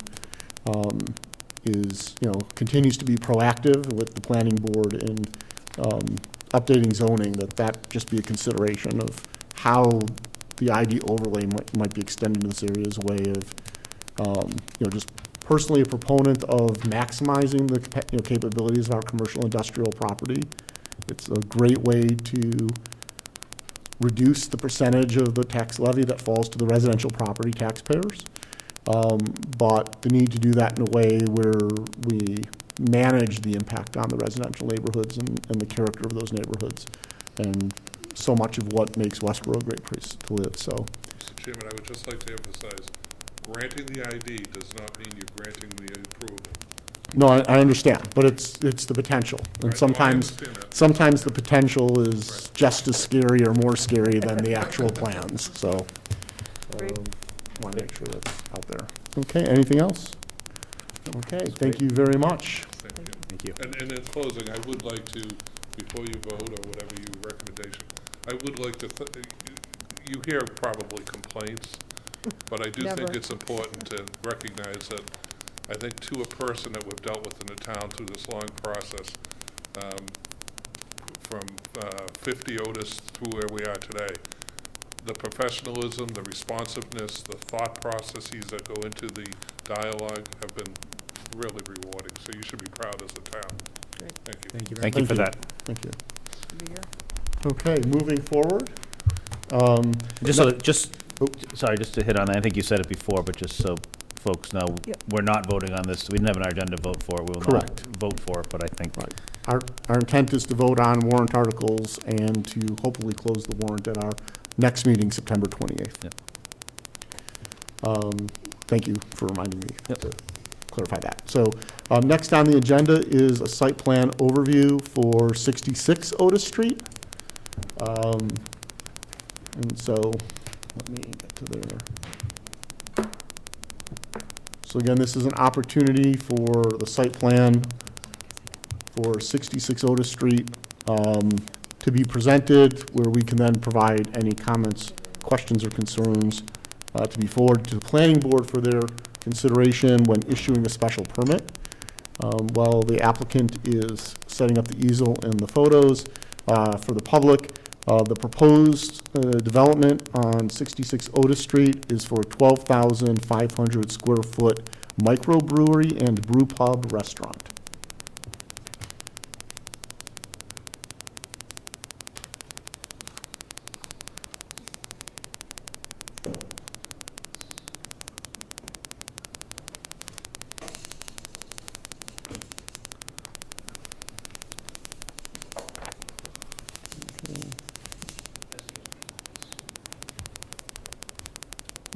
So if you can just step to the podium and introduce yourself and introduce us to the project, please. Good evening, Larry Green, McCarty Company. Can you give a brief overview for the site plan development at 66 Otis Street? I was going to give a quick background. Is it easier to go to the board or try to talk to me here and finger? I don't know how you guys like to present. If you can speak from the podium so that you're into the microphone so the folks watching at home can hear. Because you're on television. Tuesday night? And Yeah, and exactly. YouTube. It's prime. So, the site's located at 66 Otis Street, just to give you guys a little orientation. I know there's a lot of discussion on the neighborhood, so I'll be brief. Route 9 is to your far right, across the street's the car dealership. To the left is the large field with the barn. This property you kind of see is the property kind of colored in green. The site's approximately 2.2 acres in size. It's got that cute little ranch and the barn in back. It's like probably relatively flat. There's a slight high point kind of middle of the site. Underneath the site, the soils are basically a stratified coarse sand. And kind of that back right corner kind of looks like a mud. That's a wetland resource area back there.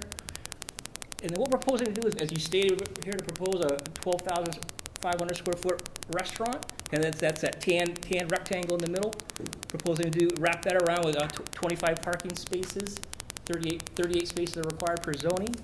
What we're going to do is take advantage, you can see those kind of light green circles on the road. We want to take advantage of those existing trees and kind of serpentine the driveway through those for aesthetics. But then that driveway is also going to act as our utility corridor for electric, gas, and water on the right. Sewer will come down the middle. And then, as I talk about topographically, we're going to kind of mimic that drainage pattern. So the front portion of the site is going to drain to an underground infiltration unit, and then the rear of the site will flow to catch basins, manholes, and that kind of that light green upside down 7 is going to be the detention basin situated in the back.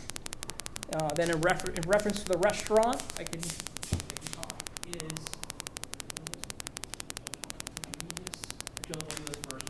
So if you look at the rectangle, you can kind of simple math, divide the building into thirds. The front third is going to be the restaurant bar, about 150 seats. And kind of the middle of the rectangle will be the kitchen. Kind of far left will be a little retail component, utility room, bathrooms, offices, like such, and then in the back of the building will be the brewery. I can just put these up just so you guys can see architecturally.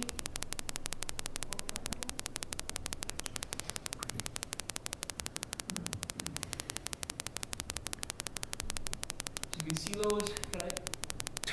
That top right imagery, that's basically what you're going to see from Otis Street. You can have kind of an ornamental front there, then there's kind of an industrial back for the brewery. You'll see, I'll just go, kind of the blue rectangles are the brewery itself. And if you see that upper left image, I actually forgot to add, we are having a little bit of site amenity. We're going to have about approximately a 3,000 square foot outdoor patio. Portion of that will be covered by a trellis. You can kind of see that on the left side. And that's a quick overview. Great. Okay, great. Thank you. I'll go right to left again. My right to left. So any questions or comments, Patrick? Yours left. No, I don't have any questions. Okay, Ian. No new questions. I think the comments that were made before about potential for the driveway and to the planning board of trying to see if we can make that work with the intersection, if possible, would be great. Worry about curb cuts and to select board members Edinburgh with knowing what we have in those properties closer down to Route 9 and some issues there. So that would be my one comment on that piece. I think this is a great proposal for that area. It's something that I know as a town and EDC from when I was on and other members of the board have followed me. It's something we've talked a lot about, so it's exciting. I think it's something attractive, something that the town and neighboring communities want to. So no further comments besides the one about the driveway entrance and consideration of that. Okay, thank you. Shelby. Thank you very much. Thank you for coming before us tonight. This is a very exciting project.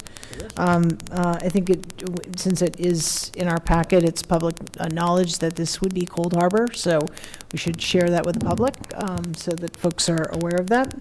And so it's exciting that they've been a part of our community for many years now. I don't know how many, but I'm going to say at least 5 or 6, it feels like. And it's exciting that they're choosing to expand here in Westborough, so I want to be supportive of that process. And I know they have a lot of fans, so.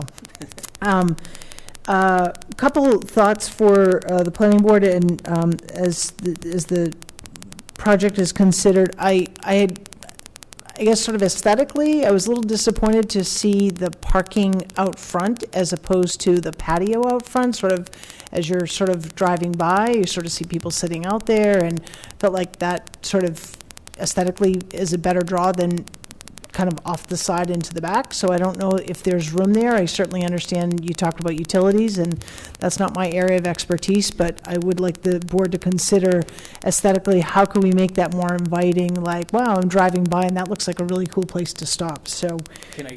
Yes, please. Just so But, yeah. quickly, I'm just gonna, sorry, I'm moving.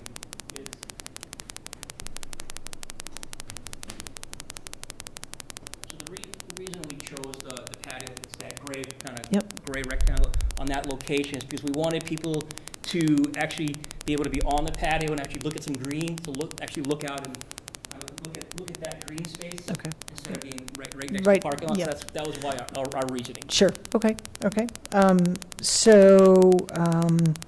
The other question I had, I presume, based on what we're seeing here, that the Cape would no longer be there? Correct. Right, and I don't know, are there plans that someone could, I mean, is it just going to be demolished? I don't know the condition of it. It certainly looks like it's an excellent, my understanding was, or can it be moved? I think about affordable housing. I think, I don't know, but How big is your backyard? not big enough, but seriously. We are contemplating trailering that. It's still, it's an option. Okay, We're not well, saying no. yeah, well, and again, I know that takes finding the right person, but if that time and effort could be invested, I mean, I know was a well taken care of home for many years, so to see it be reused, that would be great. I think that's it.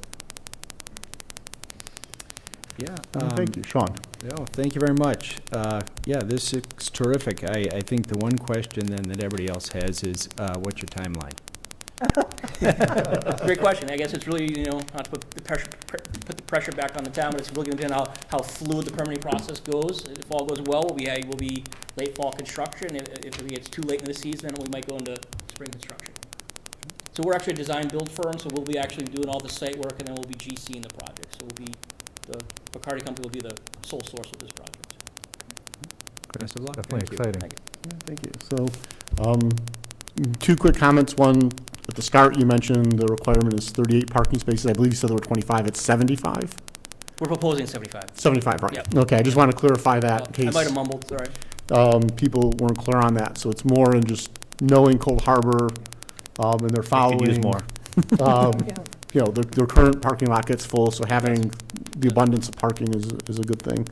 And then just reiterating Selectman Johnson's comment about as you head through with the planning board and the public hearing process for the special permit and any site plan work, consideration of driveway with the abutting property in a way that manages the traffic well on Otis Street, makes it easier for people to get in and out of your property as well. So whatever can be done that works well together there would be appreciated. That's the first we've seen that this evening, so the maybe, you're mixing users and mixing time, so I don't know if it's going to work, but we can evaluate it.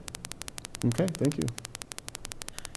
Can I just add one more? Yes. Thank you. One more. So again, I think about what Cold Harbor offers today, and I think that folks go down there and there's some cornhole at times and what have you.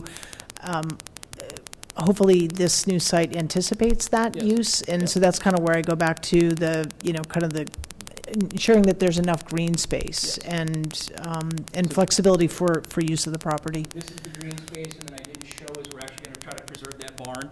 So Oh. maybe later on might be a cool spot for Sure. something. Yeah. Yeah. Great. Thank you. Thank you, Alan. Okay. Anything else? No? Okay, thank you very much. We've got a couple of comments Thank you for your time. to send to the planning board. Yep, so the curb cuts in the driveway, looking at that, the parking location, and just looking at the aesthetics, making the site inviting, and then possible relocation of the house versus demolition. Perfect. Thank you.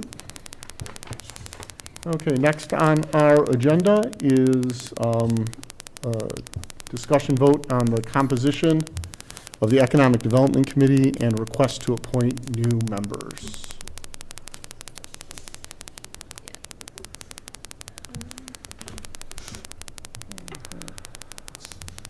Page 305 in our packet.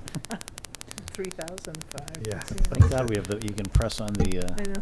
Thank God for the agenda. I know. agenda, yeah. So, we actually, in doing some research, Celia and I discovered that there were actually more openings on the Economic Development Committee than we had thought. So that was pretty exciting, considering we had 7 people for initially what we thought was 1 open spot, which is, Zach has done a lot of great work in terms of recruiting, and I think the EDC in general is just creating a lot of excitement. So we have a lot of people who are interested in serving.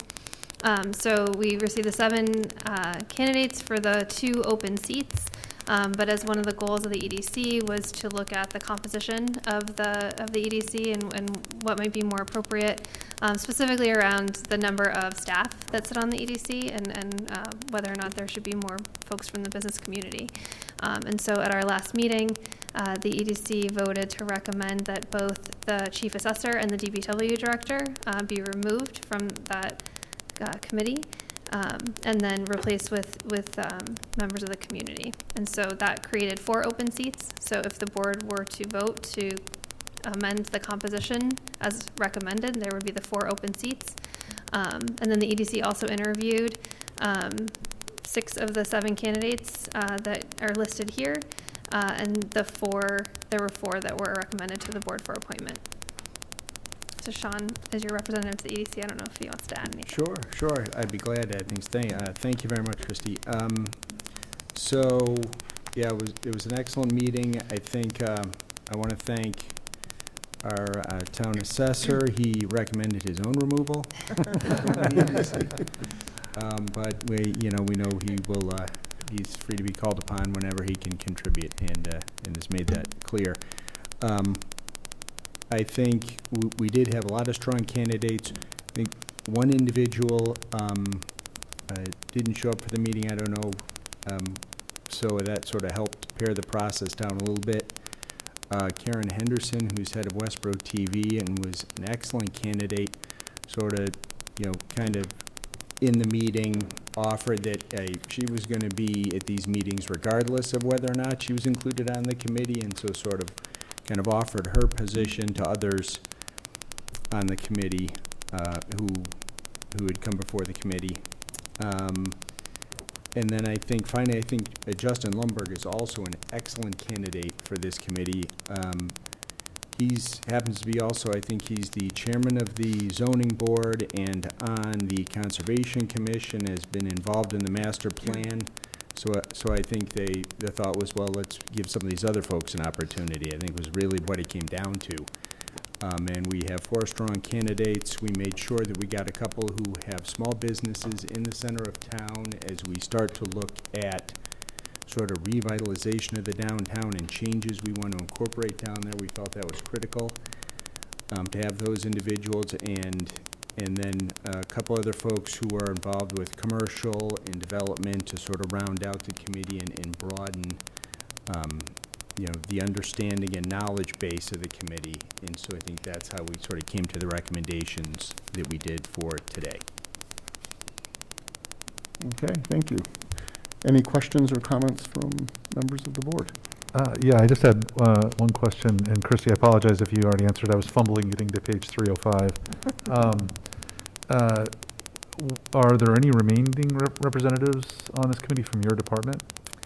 Yeah, so the other staff that will continue to sit on the committee is myself, our Community Development Director, Fred Leonardo, and then our Town Planner, Jim Robbins. Okay, terrific. Ian? Yeah, just a quick question I'm reading in here, but maybe, can you just comment on the town council's comment in there about so the view there is that we have the ability, because it's not, if I understood it correctly, that it's not specifically called in the charter, that the select board has the ability to kind of make these changes that we've suggested here with the removals and Right. increased numbers, so. So this committee, like the Country Club Operating Committee, were both created at town meeting with appointing authority given to the select board. And so, you know, there was a question about whether or not the amendment of the composition needed to go back to town meeting. And so, you know, with both the Country Club Operating Committee and then also this committee, we asked the question, and town council's response was the same, which was that because there were no bylaws around either one of those committees, you had the authority to make these changes. Perfect, thank you. Okay, thank you. Shelby? I just want to thank everyone that applied. I did watch the meeting and the interviews, and it's just very exciting to see the level of interest and the broad, the diversity of the folks that in their professional backgrounds and why they're interested in being on the committee. So I want to thank everyone for doing that, and for the EDC for taking this on, Alan. I know when you were on there, you sort of started the ball rolling, and appreciate, Sean, that you're carrying that forward. Thank you. Okay, thank you. And just, one quick comment. Really over the last, I'd say 12 to 18 months, particularly with the addition of our new economic development coordinator, the pace of activity, and with the support of town staff as well, the pace of activity of the Economic Development Committee has been exceptional, and it's critical. We hear constantly about, we want a vibrant downtown, we need to attract more business, we want the right type of business, we want healthy growth. The empty storefront program, the local rapid recovery program with the grants available, our own small business grant program has really resulted in a lot of strategic thought. The timing in conjunction with the master plan coming to conclusion has also been very beneficial. And so it's good to see, it's great to see the level of interest. It's great to see a diversity of residents and businesses being representative on the committee as well. And it bodes well for the future work of the committee to the benefit of the town. And so thank you to everyone involved and those interested in participating. And I encourage folks to stay tuned and keep an eye on what's happening there, because a lot of good things should be coming from our economic development efforts in the Community Development Department. On that note, I'll entertain the first motion, which is to amend the composition of the Economic Development Committee to remove the Chief Assessor and the DPW Director and include instead 2 additional at-large members. Sean, want to do that? Sure. See here, I move to amend the composition of the Economic Development Committee to remove the Chief Assessor and the DPW Director and include instead 2 additional at-large members. Second, or Patrick, got it? Moved and seconded. Any further discussion? Seeing, hearing none, move to vote. All in favor? And the motion passes 5-0, 5 being present. And Sean, would you like to make the second nominating motion as well? Yes, thank you. I move to appoint Holly Kenny, Rod Schaefert, Mark Verreau, and Mark Zeff to the Economic Development Committee. I'll second. Moved and seconded. Any further discussion or comment? Seeing none, we'll move to vote. All in favor? The motion passes 5-0, 5 being present. So welcome to those just appointed. Congratulations and welcome, and thank you to everyone for expressing interest in being involved in the process. Okay, next on our agenda is a discussion vote on Fail School project funding agreement. However, we are still waiting for information from the state, and so we'll be passing over that agenda item and moving to our next agenda item, which is police department presentations. So I'll ask Chief Laurie and Deputy Chief Minardi to come forward. I'll let you set this up.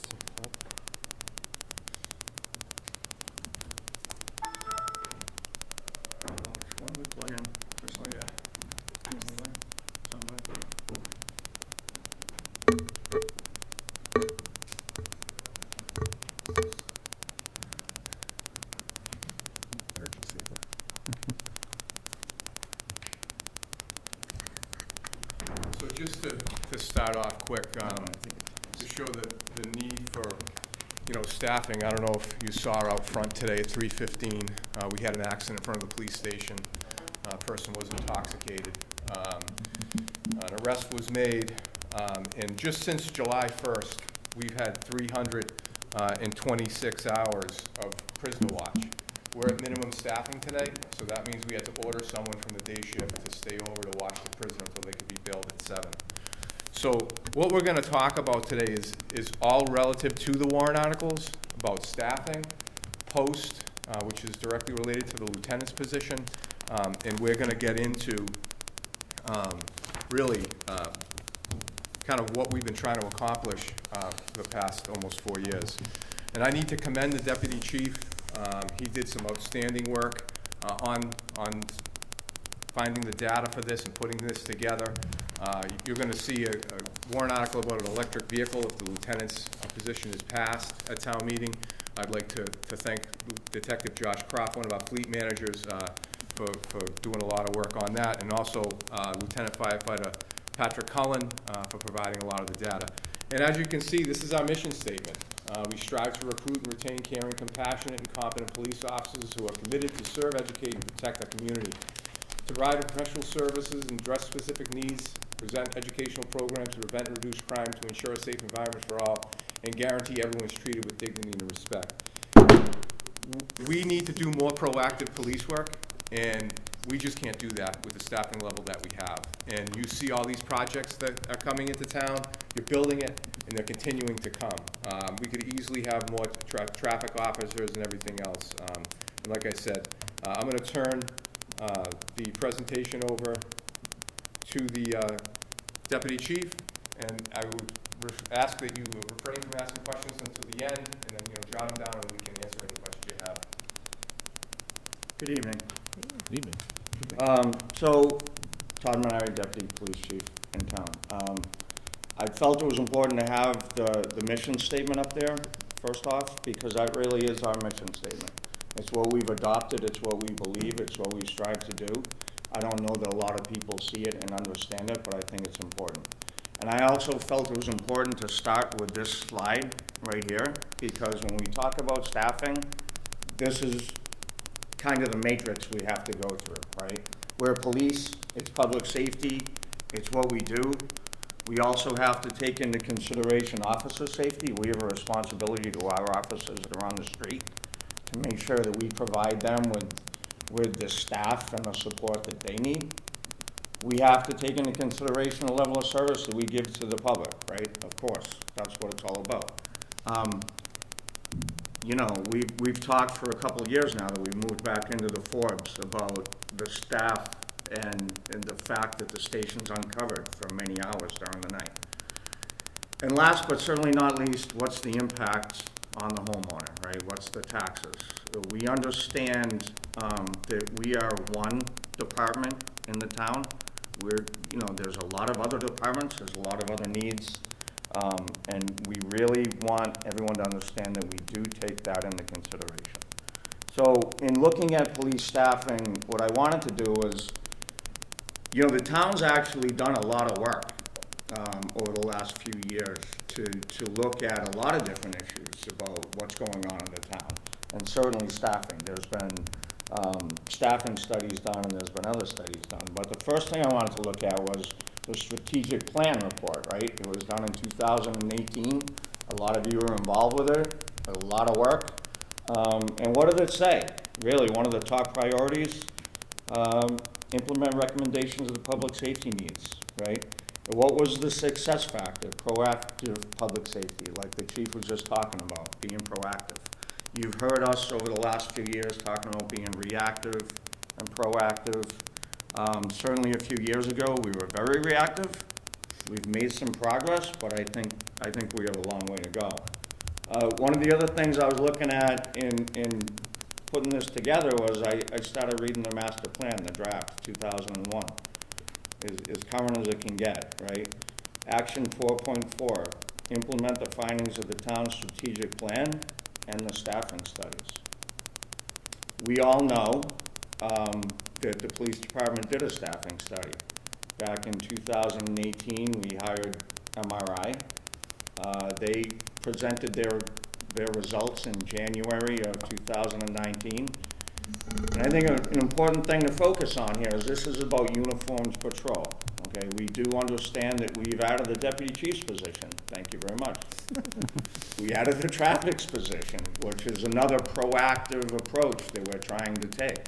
The chief's going to talk to you later about another command staff position, which again is a proactive approach, but it's not what MRI focused on. They were very comprehensive in their report. They did look at our dashboard communities. They looked at a number of things. One of the things we're going to talk about today is call volume. I'm sorry, I know you guys are pressed for time. You get a full agenda. I'm going to try to move through this fairly quickly, but if you have any questions, of course. In 2019, this is what they recommended: 5 positions immediately, a total of 15 through 2024. We're not close to that. We started with 2, the following year we did 2, and then we did 1. So we're not going to reach 15 by 2024. We understand that. That's just the nature of where we're at. We can't make up for what the pandemic created. There's a lot of different issues. And again, when we go back to that first slide with the matrix, we understand that there's a lot of needs throughout the community. It's not just about us. So what I wanted to talk about today, and this is just about patrol staffing, right? This is just about uniform patrol officers. We talked about the plan, the strategic plan, the master plan, the MRI study. They're all still relevant. I'm going to show you in another slide that we have a day shift that's 1 officer short, and I'll illustrate that in another slide. Lack of station coverage, shifts at minimum staffing. I'm going to show you what that's going to look like. And again, when we get back to officer safety, when we get back to level of service, is that what we're talking about? Prison watches, like the chief just alluded to. We're doing it right now. Emergency overtimes, force-ins. When we're at minimum staff and it's 3 o'clock in the morning and we have an arrest, it's kind of hard to get someone to come in at 3 o'clock in the morning. But that's something that we have to deal with. I'm going to talk a little bit about our increased workload. We're going to see how our call volume is still going up. An MRI call per officer's recommendation, I'm going to just throw up a slide about what they were projecting and where we're actually at. And when we talk about taxes, we've been working with the town manager about this proposal, and we've submitted a proposal for ARPA funding to help increase our staffing to get back to where we actually would have been pre-pandemic. And again, there's that word again, proactive. That's where we're trying to get to. We have 8 hotels in this community. I hate to say it, but there is human trafficking taking place in this town. There is drug dealing taking place in this town. And again, as the chief alluded to earlier, traffic officer. Like, we get complaints every day about traffic. Those are proactive positions. That's where we're trying to get to. So when we look at our current staffing levels, our 4 to 12 shift is staffed at 7 across the board. Our patrol shift works a 4 and 2, so it's a 6-day rotation, right? So they're at 7, and if you can see the difference between the midnight and the 8 to 4, you'll see there's 2 in the middle that are up at 6. The other 4 are at 5. So that's when I talk about the day shift actually being 1 officer short. because one officer would fill those other 4 days. And the midnight is staffed across the board at 5. In a perfect world, I would increase every single one of those. I would increase our minimum staff from 4 to 5. And we'll talk about the minimum staffing levels right here. So in the last 6 months, this is what we've seen for our staff at 4. We dropped down to 4 officer minimum, 24 hours a day. You'll see the day shift's pretty high, but again, if you go back to this slide, that's because they're really staffed at 5 for the most part. So if one officer takes a day off, one officer is on training, one officer calls out sick, then they're automatically down to minimum. The 4 to 12 shift staffed at 7, so yeah, when they drop down to 4, it takes a little bit longer for them to get there. Ultimately, we'd like to raise all those levels, right, so that we would see this minimum drop down. But when we talk about level of service and we have this minimum, this is where we talk about, do we have an officer in the station when somebody walks in? No. When we have a prisoner, now we have to fill in overtime. These are the issues the minimum staffing comes into play. So when we talk about increased workload, it's just, our incident reports are, it's right there, are projected to increase by over 55% from 2018. And I use 2018 because that's the first data that MRI started to use.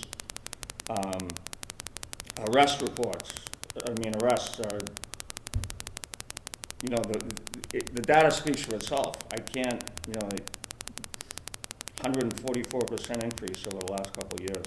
And, granted, if you go back to 2018, we were in an office park and we were trying not to arrest people. But we're still trying not to arrest people. Believe me when I say that, because when you look at this, the criminal summonses, 70% increase we're projecting from 2018. A lot of these people could be arrested. We choose not to arrest them. For a lot of reasons, but one of them is, the officers on the road are being smart. They're being mindful of the impact it has to bring a prisoner into the station, and that we have to watch them. We don't arrest people to punish them. We arrest people because sometimes someone needs to be arrested. We need to identify them. We need to fingerprint them. We need to photograph them. They're violent. We need to get them off the street. A lot of these criminal summonses could have been arrests, and our arrest numbers would have really been much higher, much higher. So I wanted to just take a second to talk about training, because training takes time, right? That's time, a lot of times, off of the shift. We have in-service. This is a snapshot of what we did last year for in-service. This is what's required. But we feel strongly, under the chief's guidance, certainly about professional development. And this is just a small section of the kind of specialty training that we send people to, because we feel strongly about professional development, we feel strongly about succession planning, and we feel strongly about, supervisors getting the proper training, and even patrolmen getting training that they would have if they were supervisors. So, but, the issue is, all that takes time. It takes time off patrol. So when we talk about calls per officer, this is what MRI projected back in 2018. Obviously, that's where we were. 2019, they said hire 5. We hired 2. Our call volume skyrocketed way beyond what MRI projected. They were projecting a 4% increase per year. That didn't happen. We hit 2020, the pandemic.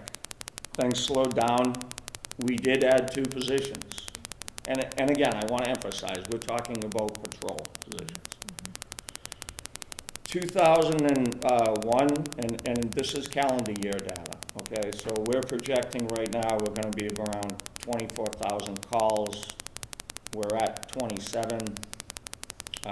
We're looking at 875 calls per officer. The thing is, this is what MRI recommends. They're looking to get to the 700 range.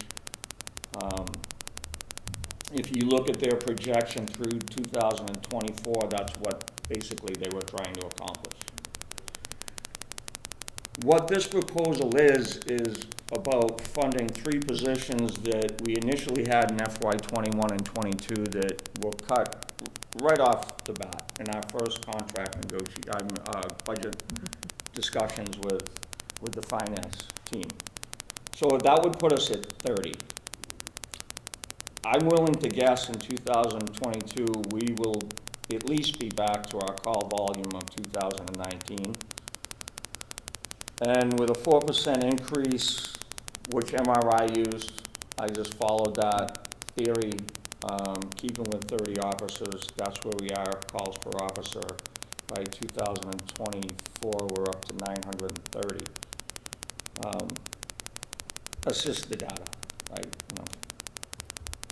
So what we're looking to do, and I know the board's not, I don't believe, taking any action tonight, but this is our staffing proposal, is to replace the 3 positions from FY '21 and '22 plus a cruiser. And, you know, I just threw that in, I'm not gonna read it to you, but that's the funds criteria strictly from the Treasury. And I think if we read that, we can see that would probably fit into what we're trying to do. So this would be the funding proposal. The first year, FY '22, we start in January. Funding half a year, 3 positions plus a cruiser. We incrementally increase the budget over 23, 24, 25, and 26. And that would be, we also showed the cost to the taxpayer. And just moving on for future considerations, we've talked to Town Manager Williams about this, FY '26, '27, and '28. Those are possible increases that we could look at. It's a very fluid situation, obviously. At this point, that's just kind of a recommendation. At that point, if we followed this plan, we would be at 34 in 2028, and again, MRI projected us at 37 by FY in 2024.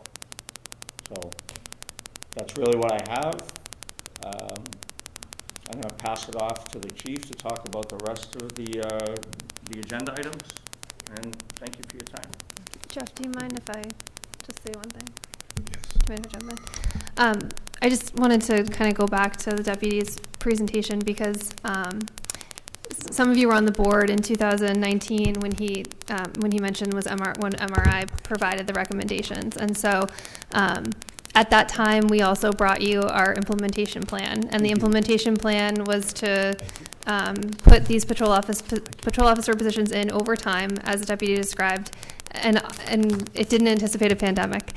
And so one of the things that Kim and I and Chief and Deputy have been talking about is how do we come back, and how do we bring back those positions, and what's the responsible way to do it, being, you know, as the deputy described, mindful of all the needs of the community and then also the tax impact. And so in considering the warrant article that the chief is going to bring up and talk about right now, we wanted you to be aware of sort of the overall thought about how the staffing plan might be amended going forward. And so right now, we're talking about ARPA, and it's possible that when that comes to you, you know, that's not the way that we go. And so I think you all know, it goes without saying, that if these aren't funded through ARPA, that plan is going to change. And so we're going to have to come back to you, because I think as the deputy is showing, there's a need. And so we're trying to be clear about how we might go about fulfilling that need. And so I just wanted to put some more context around the deputy's presentation.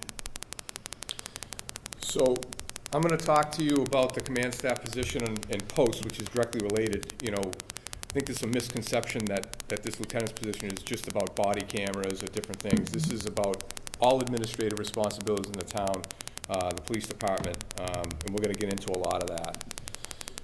So basically, you know, we're looking, like the deputy said, succession plans and post requirements, increased supervision, reduced liability. This will allow us to have a night watch lieutenant by having this administrative lieutenant. Increased supervision, reduced liability, improved response to public records requests, increased administrative responsibilities due to body-worn camera program, redaction of the videos, continued increased work towards accreditation, which goes hand in hand with post, continued increase towards detective to allocate too much time to process firearms, process court discovery motions, more distinct delineation responsibilities, improved service. Chief, could you just for the public, we have it in front of us, but just define post for them in your I'm past going to get into that right now. Okay. So post is Peace Officer Standards and Training Commission. And basically, we just went to a training conference down in Gardner, and what you have is just some brief notes I wanted you to see, and I'm just going to go through this quickly for the public, and then I can answer hopefully some questions that people have. So there's a 9-member board that's been selected. They're currently meeting. There'll be a creation of the Division of Police Standards. No staff has been hired yet. There'll be a director and investigators, but the mandate is they have no law enforcement experience. There'll be public hearings commencing soon. Subcommittees will be formulated, such as body-worn camera subcommittees. And why I put that specifically in there is a quick update on body-worn cameras for your department. The cameras are in. We're still reviewing policies. The town manager and I are going to be sitting down with the unions to impact bargain very shortly. And what's very important about this is, we're looking at the different policies out there, trying to have best practices. They're accredited policies for the department. But we believe when post is up and running and these subcommittees are up and running, we're hoping that it's standardization through the accreditation policy-making process where we're going to have to make changes again. So again, I'm still hoping late fall, early winter to implement the program. We do have the equipment, but there's still a lot of work to be done to do it right. Again, that is why there is such a need for this lieutenant's position because we're not getting certain things done that we should be because of our staffing levels. So we have to hopefully they're going to be giving us standardized background checks. We have to provide a summary of the background check to be sent to the training council to be included in their academy packet. The MPTC is to create a policy regarding background checks that will be reported to the Post Commission. Autism training will be mandated by the MPTC. Fair and impartial training mandated. We're already doing that. December 1st is slated for the standard training program relative to use of force. An act requiring critical incident intervention by emergency services provider. We're involved with District 14. We have an officer, one of our officers, Officer Kearney, who's a part of that. And that's when there's a critical incident that we debrief the officers and make sure that they're not just physically sound, that they're mentally sound. The 2-day school resource officer certification program, that's going to occur. Detective Daplite will attend that September 20 and 21st. The SROs will have a higher level of training mandated by the MPCC and is currently in development. Post will certify officers for 3 years. Those needing bridge academies, which a lot of our reserve officers who work details will need that training, that will begin in October, and it's all by your name. So you can read this, but basically A through H, you have till June 30th to get your certification or you're done, and then it goes through. You have 2 years for the next group, and then 3 years. The Post Commission can audit internal affairs records at any time, and there's a deadly force exception relative to shooting at moving motor vehicles, but no deadly force exception as it relates to chokeholds. The Department of Public Health reporting review on use of force concerning serious injury or death. So that means whenever there's an injury, we have to report that to the state, and that's going to be the job of this lieutenant. To make sure all those things get done. The Post Commission will qualify, certify agencies and officers who can act, and they can act on an officer's license. Agencies continue to conduct internal affairs investigations and a summary of the process sent to Post with findings. Post can conduct additional inquiries and take independent action, suspend, revoke an officer's license. So I suspend an officer for, say, 2 days. The officer accepts that suspension. Post reviews it. They do their own investigation, and they say, hey, we're going to decertify that officer for 30 days. So there's a lot of things that are up in the air that are going to be interesting for us in the future. Physical fitness standards will be implemented that we must adhere to annually or biannually. Unprofessional conduct has yet to be defined. There are many unanswered questions by Post: accreditation, policy and procedure updates, body-worn camera initiatives. Post mandates alone will justify the absolute need to add an administrative lieutenant to the department.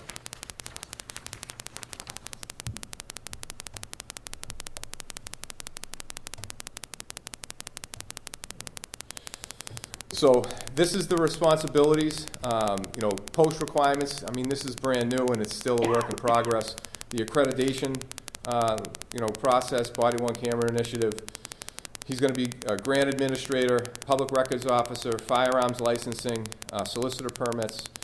Basically, you know, it's going to be an extremely busy position. And I can see in years to come me coming before the board saying, hey, I have to have an administrative lieutenant because it's just the work overload's unbelievable. Court discovery motions. Hours I've spent every week putting together booking videos, 911 calls, you know, never mind redacting these body-worn camera videos. It's going to be, you know, like I said, even holding cell inspections. So this is the estimated cost. We're looking at a November 1st start date for this, just so you can see a snapshot in what the cost is to the taxpayer. Like I said, this is a warrant article. And I want to get to... Can you go back to that for 1 second? Sorry, just wanted to look at the cost again.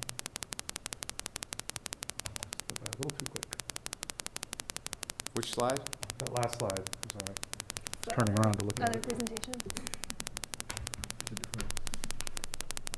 Yeah?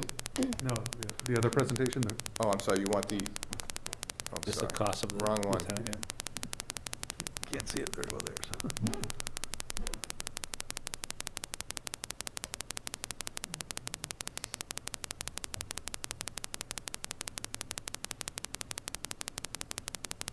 This will be the last one, yeah.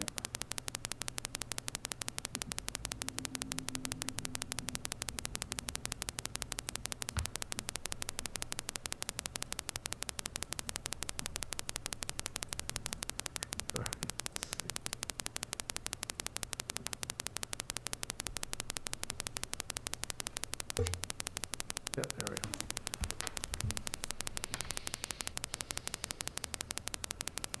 Thank you. You're welcome. So that just shows that obviously the impact to increasing the budget for this fiscal year, and then the additional cost for the full year. So we experienced that a lot with the pandemic positions that we added halfway through. And this is taking into no account ARPA yet, right? Right, so this is just for the lieutenant position, which is not proposed to be an ARPA-funded position. So it's total of 14 and change. Yeah. Just so I Yeah, understand. sorry, no, I just had to think about it for a second. Right. Yeah. So, Yep. so when we talk about this vehicle, if the lieutenant's position is not approved, we will not be going forward with this vehicle. But we're kind of excited for this, and I'll explain why. So we went out and we looked at the Tesla, we looked at the Ford.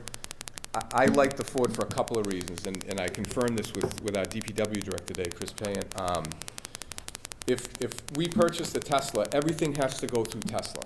So if you brake light, tail light, it has to go through Tesla. I have a friend of mine who's waiting 3 months for, you know, tail light.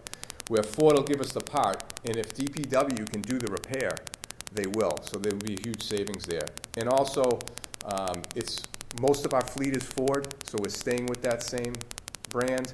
And I have to say, image-wise, driving a Tesla versus a Ford, I think it'd be more accepted by the public.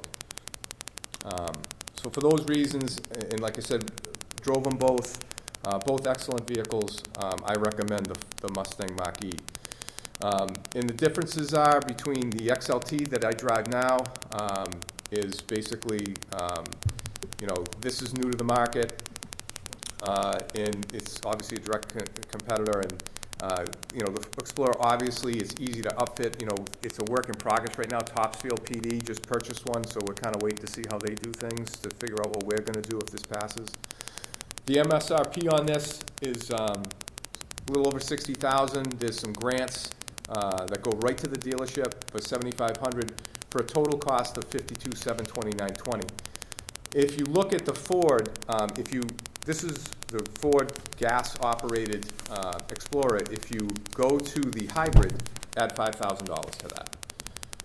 So when you look at all these slides with when it comes to funding, add $5,000 if we're talking. So it's really not as bad as it looks compared to the XLT.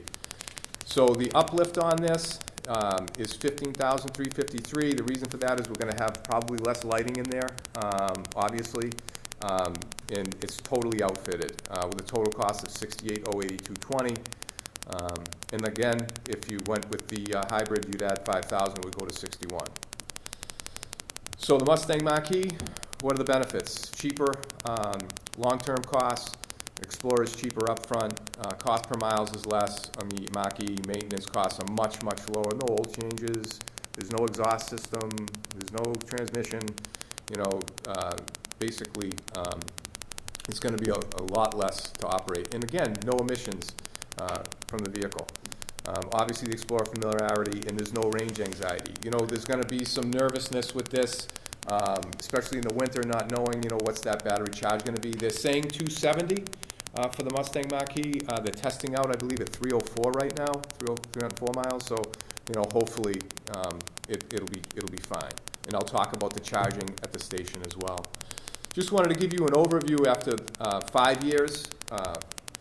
We have a 2008 Ford Explorer that's got 100 and something thousand miles on it. We believe that these vehicles are going to be in the fleet for a very, very long time. So we think that it's going to be cost effective in the long run to go with an electric vehicle for administrators and detectives. Obviously, I give you the cost per mile, the maintenance, and you can see the 5-year estimated cost, you know, is much higher on the other vehicle. Again, when we get to 10 years, we're starting to see that, you know, obviously it's cheaper to operate, and we believe they will be there for a while. And then in 15 years, I think these vehicles will be around then. It's a significant savings. And again, just showing you vehicle comparison over time. So, you know, up to 120,000 miles in 10 years, obviously, we're saving money. Why haven't we adopted it already? Lack of available cars. You know, even now, we ordered 2 hybrids at Springtown meeting. We haven't received them yet. So it's, you know, with what's going on, it's going to take a while. And these cars, they're definitely, we're seeing people are really getting excited for them. This greater initial cost, the range anxiety, lack of uplifting ability with emergency lighting and mounting, we're working on that now. And infrastructure previously not able to sustain the charging, and I want to get into that. But why now? Westborough, there's a strong push, greener transportation. We would like to be an example in town that these vehicles can do the job. They can be less expensive to operate, and they can be suitable substitutes for internal combustion engines. There are tax credits and rebates available to us to defray some costs, as well as assisting in installing charging infrastructures in town. So the charging need. So you can plug it in the wall, and then for every hour you get 3 miles. So, you know, obviously that's really not an option. Supplied 240V charger. It's a little better, but we're looking at the Ford Connect charger, and that basically I would charge the car, you know, 4 hours a day, a couple days a week, and we should be fine. And then you have the Electrify America, and this is what they look like. So the cost for this is basically $2,000 for the wiring, and then $700 for the Ford Connect charger. We're looking at doing one of 2 things. 1, installing it in the garage of the PD, or 2, installing it at a designated parking space outside under the canopy. And this is what I think is very important that we need to really think about. Impact on the environment. And, you know, the Mach-E emits 0 grams CO2, where the Ford Explorer and Sustainable West was going to do some actual data for us, because our cars idle so much, it's not the norm. So we think that 386 is going to be much, much, much higher. So the total cost, the vehicle and the charging solution is $70,881.20. You know, there are other things we'll look at to reduce costs. I know we purchased a vehicle, a hybrid, and we received a grant of $5,000. We didn't need it. It went back to the town. So if we don't utilize all this funding, you know, we'll give it back. You know, we're trying to be as, you know, fiduciary, as responsible as we possibly can. And that's pretty much our presentation. wanted to really kind of give you an update on post. There's just a lot to it. There's a 139-page document that I'm still reviewing that I'm sure people are going to want me to be able to regurgitate back. It's just, there's so much going on. I can't thank so many chiefs out there. I mean, we're meeting weekly about these things. The deputy and I just went to a recent conference. You know, we'll be going to our Norwood in-service, and I'm sure this will be a major talk will be posted. And we're just trying to keep up right now. And, you know, we've fallen behind a little bit because of the staffing and because of the command staff level that we have right now. It's a definite needed position. I'm hoping that the community supports us on this endeavor, and in the process we'll, you know, purchase a fully electric vehicle, you know, for the town. And we have 5. When these 2 come in, we'll have 5 hybrids, and I don't know of an agency our size that have 5 hybrid vehicles in the fleet. So we're committed, you know, to going green wherever we can. And if you have any questions for the deputy or I, or for Detective Croft, who's in attendance today, we'd be more than happy to answer any questions you have. Alan? Yep, go ahead. I'll just mention, and Chief, I don't think I heard you say it, so I'll just give you the plug. The Chief presented and team presented to Sustainable Westborough last night, and we did vote to support the electric vehicle. So that was, I think, a positive piece, and I certainly endorse, you know, us going green and the Chief having a vehicle that is green. So it's a good positive step in the right direction. Okay, great. Any other questions for the chief or the deputy about any of the presentations? Ian? Sure, just so I understand it, on the patrol officer side, so maybe it's for the deputy, but the number increased, the 3 now, did I see that correctly, that the plan is to stay with that over the next, was it 2 or 3 years, and then look for the incremental staffing? Is that what? Yeah, so that's what we worked through with Town Manager Williams, was to make up the 3 basically that we were going to get, and to get them right away, and then to, you know, through the ARPA money, kind of slowly roll that into the budget over, you know, through FY26, and then start back into somewhat what our original plan was. Okay. Basically, you know, originally it was 1.5 a year is basically what we were trying to accomplish. And, you know, with the pandemic, obviously that wasn't gonna work out. So we're trying to get that 3 back, and then incrementally increase the budget so that that's absorbed back in, and then start the hiring process over.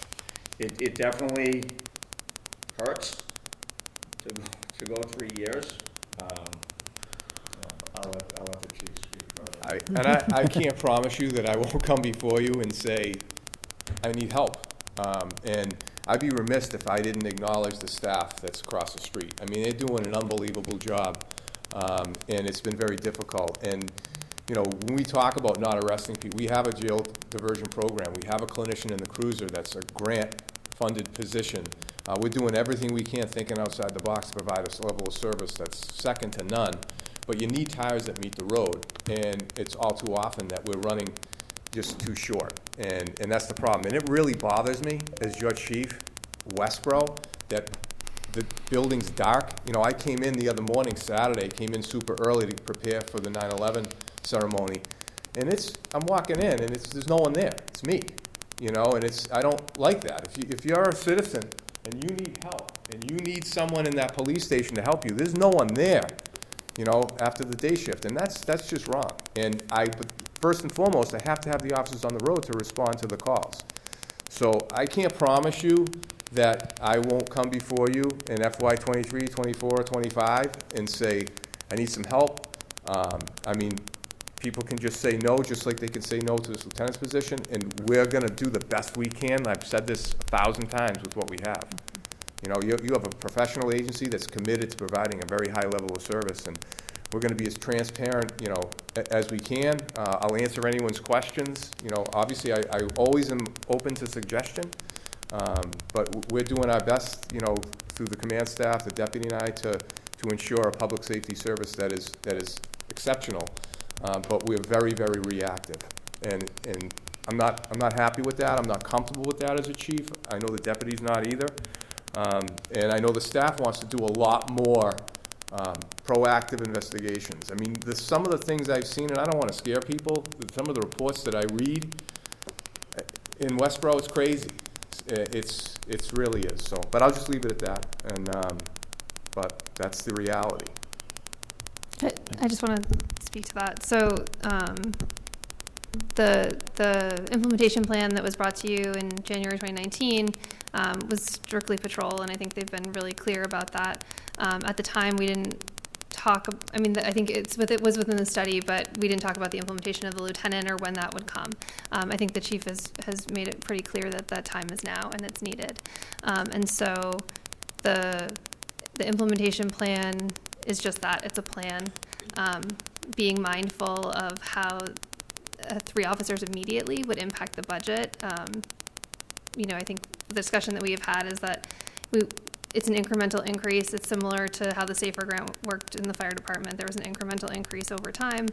And so I think, given everything that we know, but also understanding the immediate need, that's the plan. And so, but I think we want to be honest about the fact that it is a plan.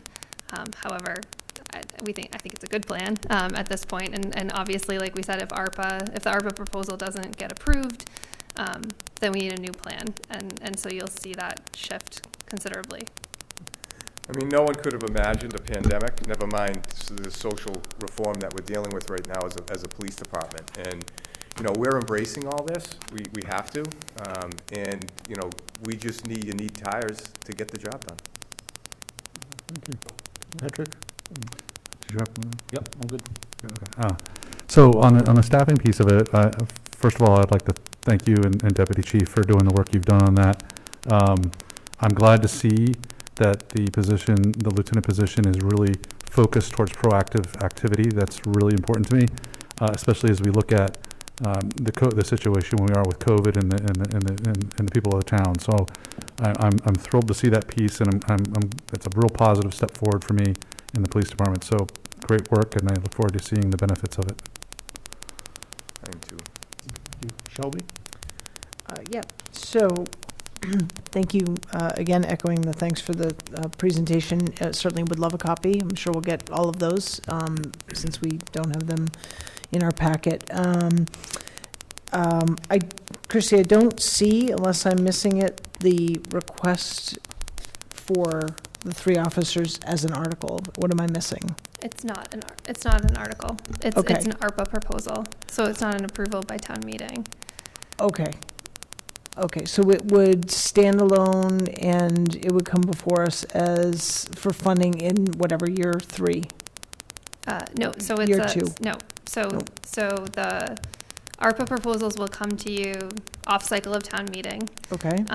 And this is one of them. And so with vetting through the finance team, your board, and also the finance committee, you would choose which proposals you wanted to move forward with using the ARPA funding. And so you'll see that in the proposal form.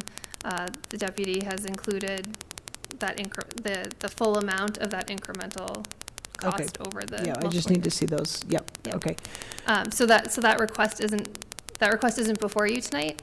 But I guess the point is that when that does come to you, if it doesn't get approved, you will see requests for additional officers at subsequent town meetings. Okay. We just wanted you to see our plan, our hiring plan. Okay.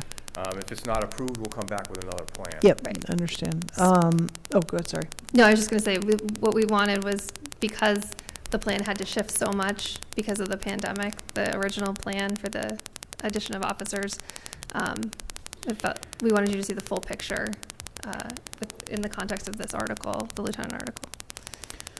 So, broader picture, stepping back from the police request, do you anticipate we'll see multiple ARPA requests come before us, or are we going to get these incrementally? No, they'll all come to, no. So the process that I had described was that the finance team is working on an evaluation criteria. Mm-hmm. We'll rate them. You'll see all of them, but we'll recommend to you which ones we think should be approved. Okay. So I don't have any other questions about the information that was presented. I probably will once I have a chance to digest what was before us.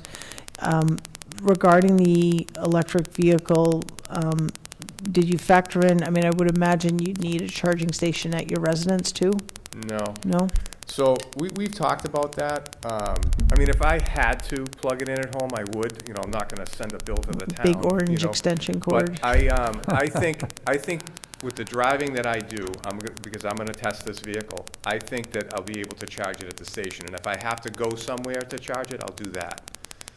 You know, if I go to a conference that's far away and I need to charge it to get home, you know, I'll charge it at a charging station. Okay. But Will the chargers at the golf club fit this vehicle? I'd have to, I would assume they do. I would assume they would work. I know we're hearing, Detective Croft is telling me even Tesla's, their rapid chargers, they're going to convert them so other, you know, all-electric vehicles can utilize that. So I mean, I think it will work. I do. Time will tell. The hybrids are working, so. And when we put the canopy up, we don't have solar on the canopy, correct? No, we don't. And the issues with that are, and I'll be brief, Yep. I know your meeting's going along, is I know Leicester PD, they had the solars in the roof, and the snow came right off and crushed like most of their fleet. And then they put the guards up, and it still went over it and damaged their cruisers. So I don't know if that's something we could do on there, unless the technology's changed where they can make sure that, you know, you're not going to have, even now, we're having issues now that need to be rectified with that canopy, with snow coming off. Thanks. Sean? Thank you, Chief and Deputy Chief. I think you both made compelling cases tonight, and, you know, and of course, with the ARPA money, there's a lot of proposals out there, so we need to consider all of those before a decision can be made. But, you know, I remember the original police staffing studies way back when, and we are way behind what was recommended there. So, you know, certainly I feel for what you're telling us this evening. So, you know, looking forward over the next month or so to review all those proposals and get back to you. And just to remind everyone, that staffing plan's still up on our webpage, if you want to take a look at that, you know, those watching at home. Okay. Thank you I don't have any additional questions or comments at this time, so thank you very much. Thank you. Thank you, Deputy, and thanks to the entire team that works, you know, has been working behind the scenes on the data, the planning, the research. There's clearly a lot that's gone into these, so. I've got a great crew. Thank you. Thank you. Okay. Next up is a presentation from the fire department on their warrant articles and discussion. So invite Chief Purcell.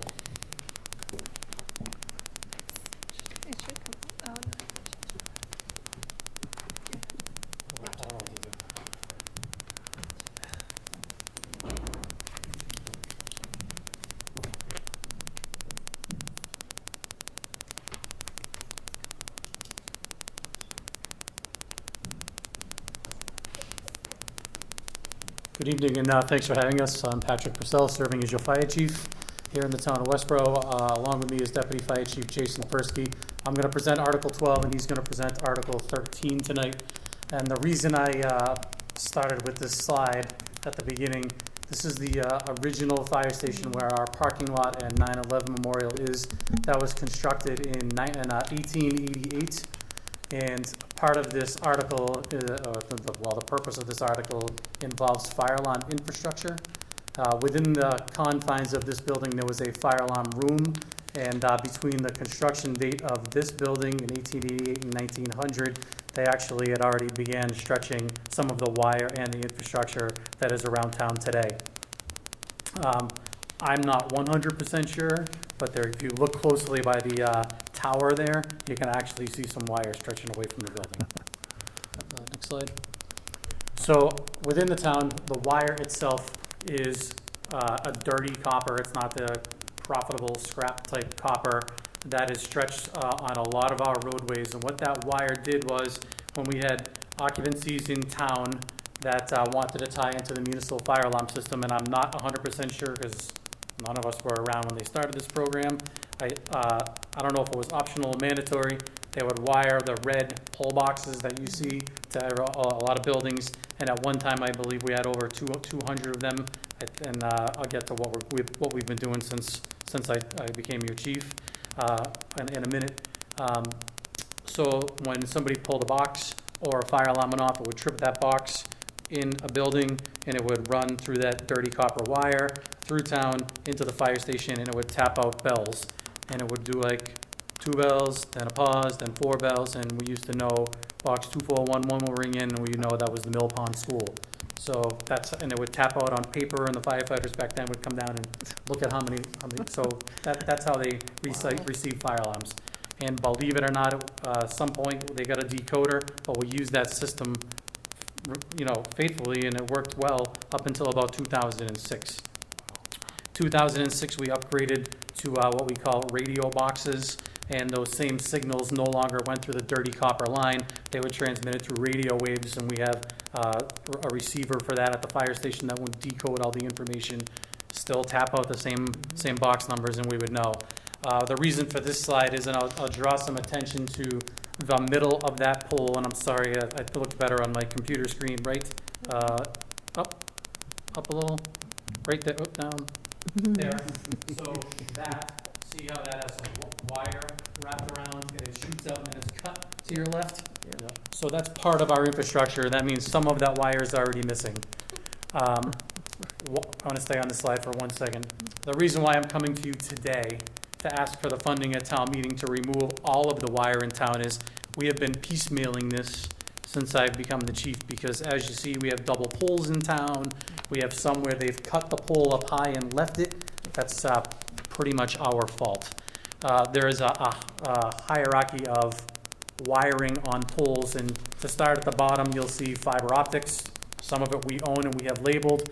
Fiber optics that the school owns, the cable TV, Verizon, Spectrum, then us, and then you get into the bad stuff, all the National Grid stuff.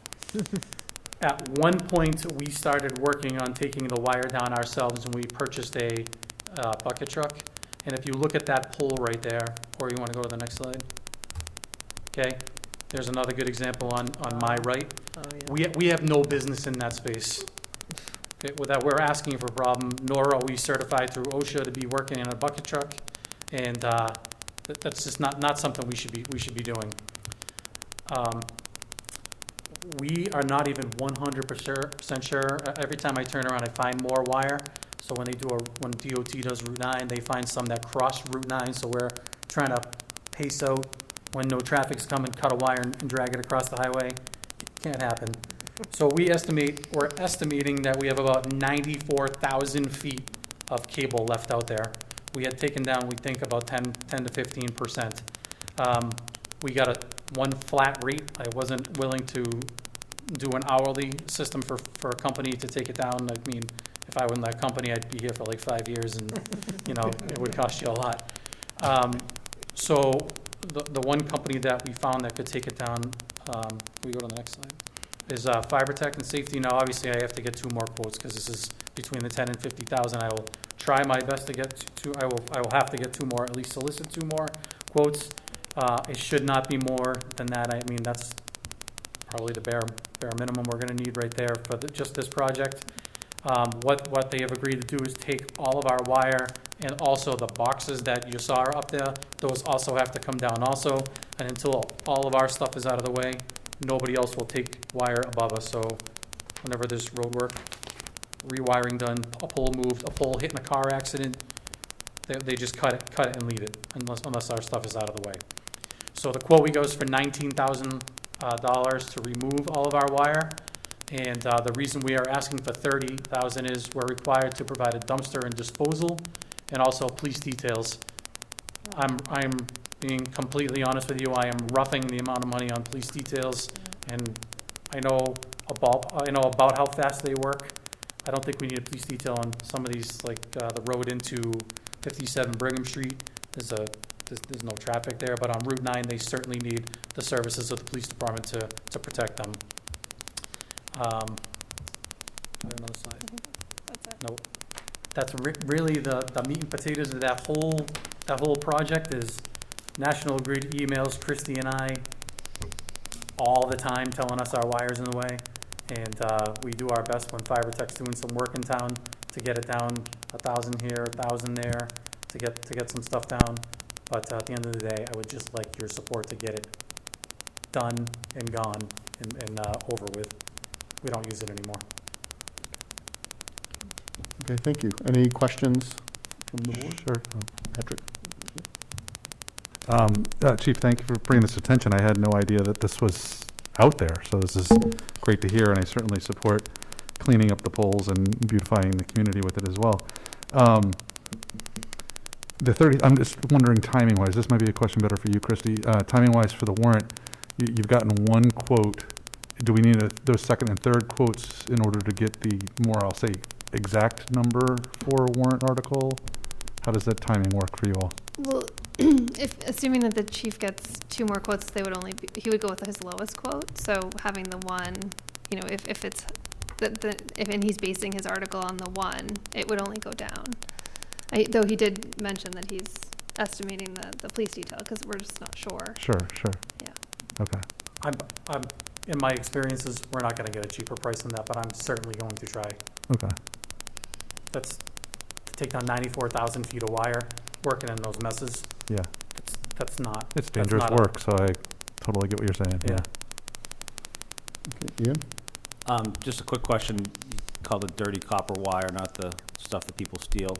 But is there any salvage value for the copper? You said we have to get a dumpster. Is there any money we potentially could get from salvaging the wire? I think that was the original intent of the town and the fire department when we first started doing that. I think we were under the impression it was good fiber, but we don't even have the ability to strip the sheathing off of the outside. So I think that when they first started to do that, the cashing value was not worth the time spent to get the coating off the outside so we could recycle it. I believe that's what happened. A lot of this stuff happened, well, obviously the project started over 100 years ago, but even when they started taking it down, I mean, to my knowledge from what I heard, this is why they stopped, because it wasn't worth the money that they paid people to strip it down to actually cash it in.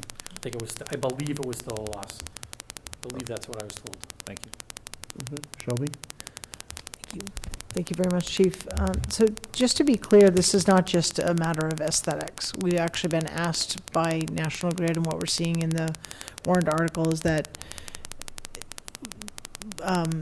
this is in some ways maybe prohibiting replacement of poles.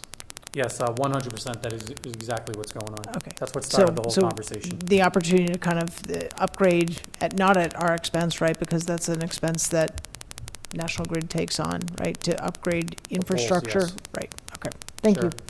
Thanks. Sean? I'm all set.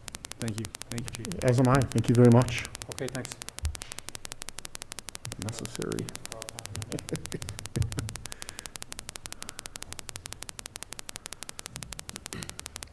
Chief's always a tough presentation to follow behind. Pressure. No pressure. He also had the Do you have tangible anyone in objects. khakis in a uniform? I mean, a capris, right? That was the last presentation you gave to us. I was trying to find a way to work something into that, but it's computers, and I'm kind of outside my realm. Yeah, so okay. I'm going to go with the presentation that I have going on. So the Chief's given me the privilege to speak on Article 13, which is a computer software upgrade. Go to the next slide. I think to give you a little bit of an idea of why we're at where we're at, going back from the beginning of time till probably about 1994, everything was written and recorded at the fire department in paper. So there's logbooks, there's journals, there's handwritten notes from fire chiefs 50 years ago that said that I okayed this. And then in 1994, they introduced a primitive software, which was 4D Client, and that kind of just, it was more of an incident reporting software. It allowed us to be able to kind of communicate to the state some of our data. It had some capabilities of tracking training and equipment, but it was very, I guess by today's standard, I would call it primitive or archaic. It was spreadsheets that weren't user-friendly. You could input information in, but it never came back the same way you put it in, and you could never find it. We were fortunate enough that we had one of our firefighters is pretty well versed in 4D client, so we were able to kind of band-aid our way through. In about 2016, when the need was to relocate to the dispatch center, and the fire chief said, yeah, we'll take it. We looked at IMC, which is the current software that the police department uses, and we're like, we think we can make it work. And we tried really hard to make it work, but it's really designed for law enforcement. It's not designed for the fire service. So it really operates one component of our organization, but it hasn't helped us out with all the many other components that we're trying to tackle. So if we go to the next slide. So what are we looking to do? And they've really grown in popularity in the last probably 10 years, fire-based programs that are designed and modeled around the fire service. So what's this program going to accomplish for us? It's going to basically become our hub that all of our other programs are eventually going to build off of. So pre-planning, this is one area in ISO that we fell short on. It's very difficult for us to get out there and pre-plan all of these communities. This program takes the assessor's database, pulls it in, and essentially helps us create pre-plans for all of our structures. It's going to increase the points that we're going to receive on ISO, so that's a huge cost savings in the end. Again, it's getting us closer to that ISO 1 rating that we're looking for. Emergency response, again, it's dealing with MDTs, mobile dial terminals in the vehicles. Currently, under IMC, we have to operate it on a personal computer platform, so a little laptop computer in front of the truck. It's very difficult to see. It's very difficult to operate. Again, IMC not being user-friendly. The officers will try to pull up information regarding to the building that they're going to, whether it be hazards, chemicals that are involved in the property, the closest water supply in the event that we need to tap into the water supply. All of that stuff is very difficult to pull out of the system, and the biggest complaint we get from our offices is that the IMC window is like this big on the truck. So at 3 o'clock in the morning, in the pitch dark, bouncing down the road, they can't read it. This software program allows us to switch over to the tablet form, which is a little bit more user-friendly. It's also, all of the imaging behind the building is either based off of the GIS data or a Google platform. It's a little bit easier for us to pull up images and identify hazards and locations of stuff. So it's a little bit more user-friendly for the fire officers that are responding every day.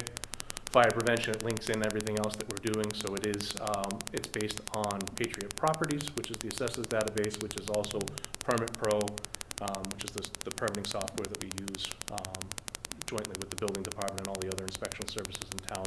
So it kind of pulls in our data from there. Right now there's a gap in that data or the bridge of that data, so we have it over here in this silo, but only the people in prevention can see it. Nobody else in the department can see it or pull it up. Community Connect, I'll talk about at the end because I think that one's kind of neat, and we're not 100% sure we're going to go with that yet, but it's pretty jazzy. Incident reporting, so this is a neat version of the incident reporting. So all the systems that we operate under right now are very primitive and don't, there's 400 boxes that you have to check off, and if you check off the first box, you still have to check off the other 399 boxes. This program, when you pick the first box, it takes all the irrelevant stuff out and just makes it so that the pertinent stuff that's relative to that type of call is what they have to enter. So it's going to streamline it a little bit for our fire officers that are doing these reports on a daily basis. Scheduling, it's going to allow us a little bit of flexibility as far as how we schedule things. So right now, everybody has to go into that IMC software, which is not user-friendly, is not accessible from home. So currently if a shift officer has someone that says, hey, I want to put in for vacation time, that officer has to call into the station, get somebody that's in front of a computer, pull up this information, try to figure out, okay, I'm at a minimum, how can I do this and all that. A lot of the groups have their own Google calendars. There's no rhyme or reason who's doing what or how they're doing. This will allow them to be able to kind of access and have availability to view the schedule in real time, as opposed to worrying about errors and omissions from not being able to have it all related together. Personnel records, it allows us a better way to track personnel records. And then another big component is training records. So ISO, we fell short on some points on ISO, and a lot of it had to do with the ability to retrieve documentation. We're doing the training, but they don't like the format that we're presenting it in. So part of our challenge is overcoming that, is that, again, this will allow us to categorize it correctly, to be able to pull up reports a little bit easier and essentially kind of give us those points that we're missing. The Community Connect one, this is a neat one. This is one that the chief is very passionate about. This is another opportunity for us to engage the community as well as business owners. So this is one that they're in the process of releasing out. So it's all of the parameters aren't fully defined. But essentially what it's going to be on a simple level is that we'll be able to reach out to a business owner and say, hey, listen, you got to update your site file. So you got to give us your contact information. You got to give us any new hazards associated with the building, and update in the computer system real time, so that information carries through to everybody, the responding agencies, the fire prevention, and any other resources that we need dispatch. On a residential structure, we can reach out to a resident and say, okay, hey, you have the ability to upload this. So you can say, I have a secure key box over here. It's located on this side of the thing, on the side of my building. You can give us the garage door code. You can put relative information that I have a mobility impaired individual living on the second floor that's going to need help in the event of an emergency. So all of that information, so it's not just us going out to actively engage and pull this information back. It's letting the community be proactive and feeding us this information, but not getting lost in translation. So it's getting directly into the computer system. So it's basically taking all of our scattered stuff and putting it into one system that's designed for us. Cybersecurity is a big thing, so I'm going to be speaking well outside my wheelhouse on this one. I'm going to try to wow you with especially Alan. Good. So there's no service, so we're responsible for maintaining anything, and that's all on First Due. It's very difficult to hack into the systems that are cloud-based as opposed to the systems that we have in place. Although we have good security measures in place, we're increasing that. Again, hosted on an SSAE 16 Type 2 audit-covered data center. Alan likes that. That sounds good. Yeah, I like that. So for everybody else, what does that mean?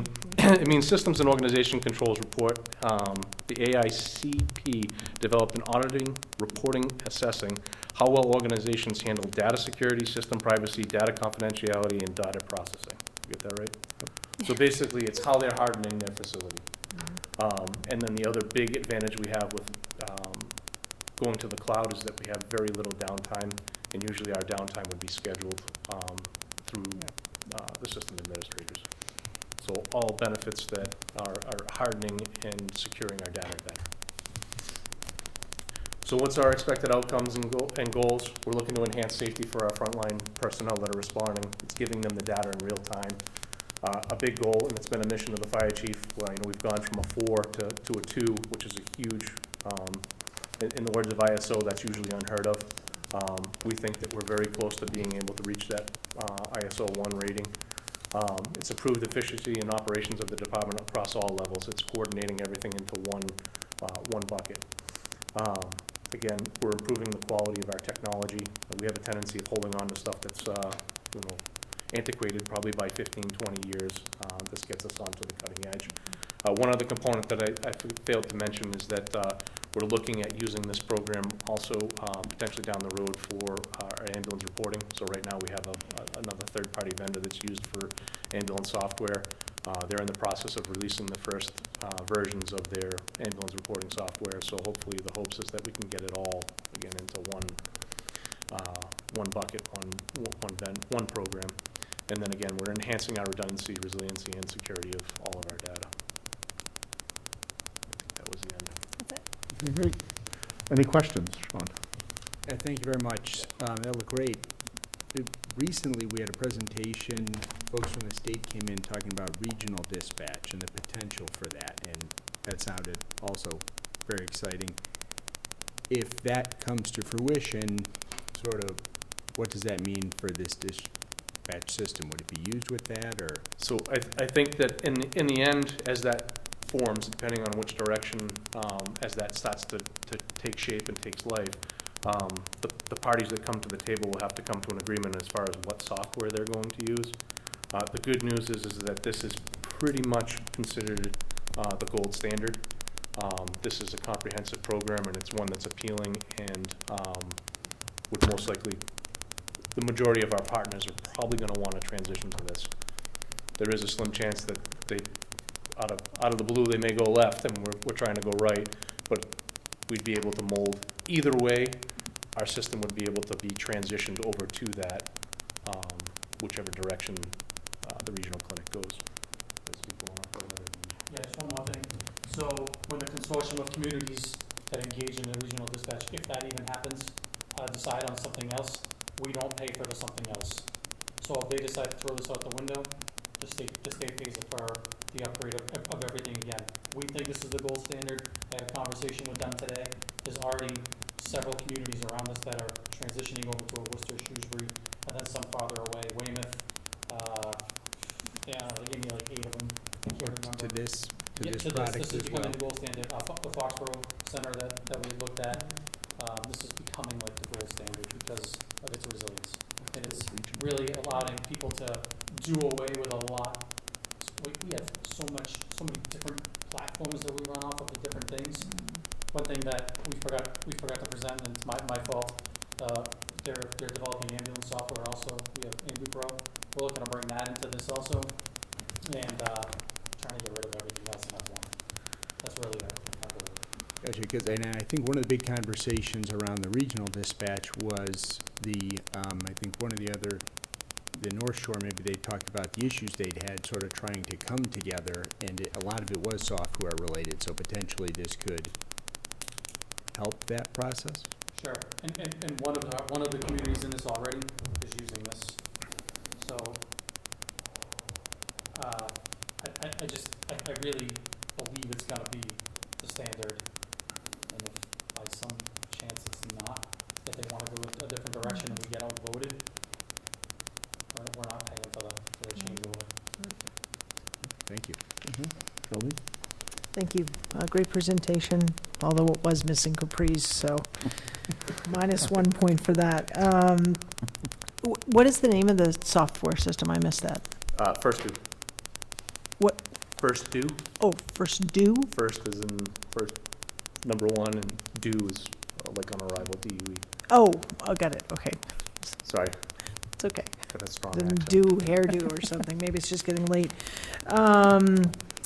And so we've been using, just so I understand, we've been using IMC.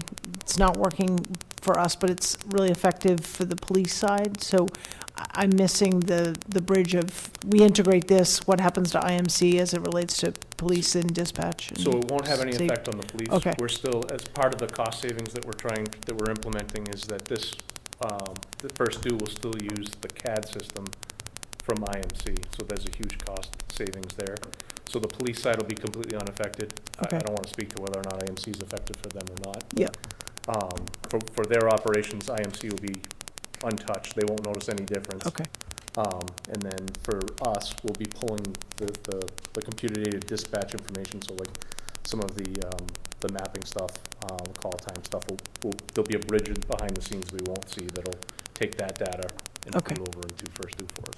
Okay, and have you and Chief Laurie have kind of reviewed this change, and he's good with this, because there is no impact? Oh, I didn't talk to him at all. That's No. zero to Yeah. them. They won't notice. Oh, really? Anything. They won't notice anything. Okay. Solely for fire and EMS. Okay. It doesn't affect even the dispatch. We are going to get three components for dispatch. Yep. Very much a scaled down version. I think was in your packet.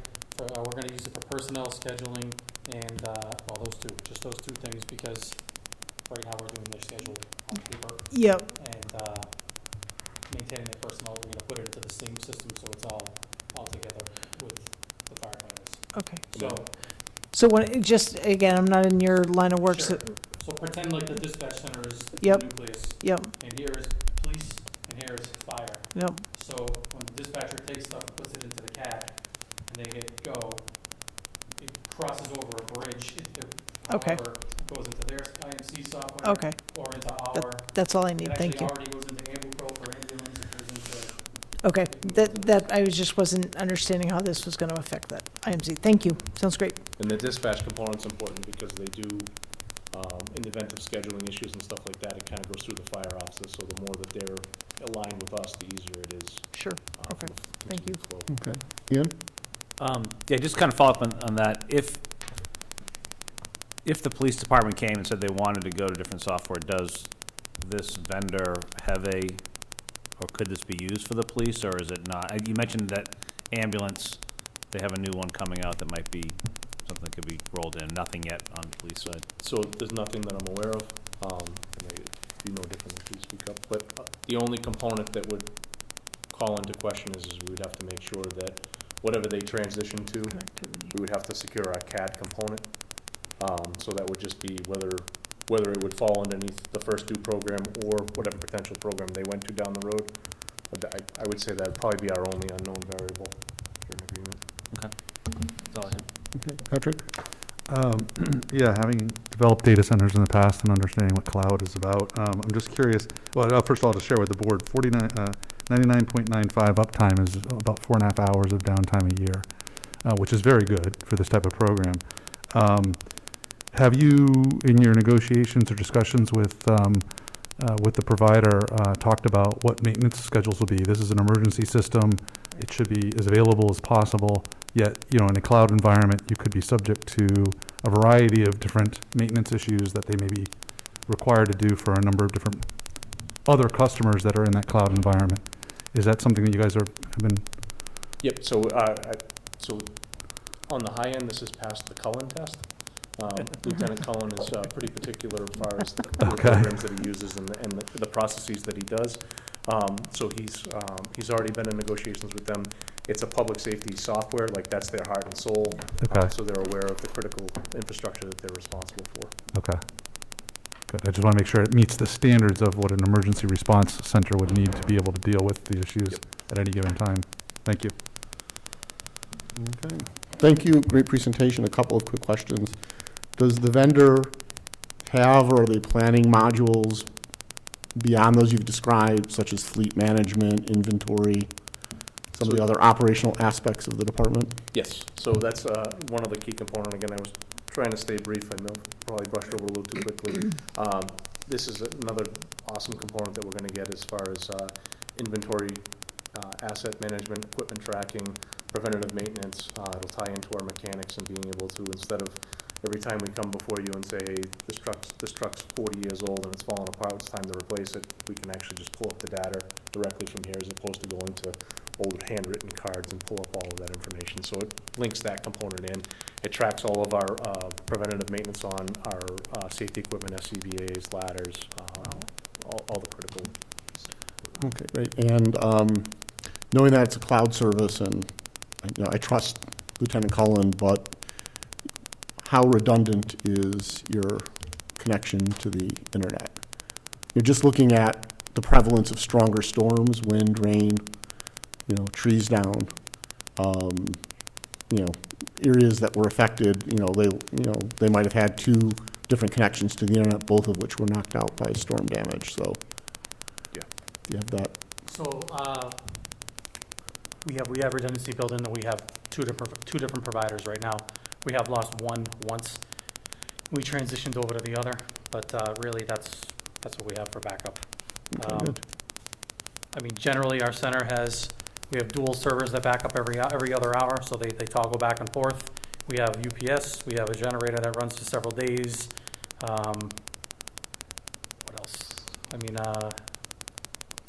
don't know what else to tell you other than that. We have redundancy for internet. We have actually we have 2 UPSs. We have one that the town supports, and we have one that is smaller that supports just NextGen 911 that is supported by the Commonwealth. I think as far as being robust and having backup, what's the word I'm looking for here? Resilience, I guess. Yeah, we have a lot of redundancy built into our system. A lot, probably more than most, to be honest. Okay, great. Thank you. No further questions. Christy? I just wanted to point out it's in the article information, but there's an annual recurring maintenance cost. I think given what the deputy and the chief have told us this can do, that's probably a good deal. But I just know that we're going to see that, or you're all going to see that in the IT budget when it's coming up for FY23. And so I just want to make sure that we're all understanding that that's going to be there. IT budget as opposed to fire? Yeah. And do we see IMC under IT? Yeah, I believe so, yeah. Okay, I just Yeah. didn't recall. Yeah. Okay, yeah, I thought it would be with You the wouldn't see it as a separate, No, you'll see it as an increase. You don't see it as a separate line Right, item. understood. So our goal going forward is, well, initially, when we get up and running, you're gonna see IMC, the fire portion of the IMC bill for the town go down. But then it's our other goal. We have e-dispatches and Amber Pro and I Am Responding and what else? Those are our other major ones. You're probably gonna see at least 2 of those go away. Understand. Maybe 3, probably 2. And Christie, is this the type of thing that gets budgeted every year through town warrant, or is it? It's going to budget. It goes just right into the budget. Okay. Right, but the budget is on. Is on the I mean, you vote on the budget every year. Yeah. Last thing, we did meet with IT, Mark Stockman, about this, and he looked into it and was supportive of this project. Great, thank you. Great.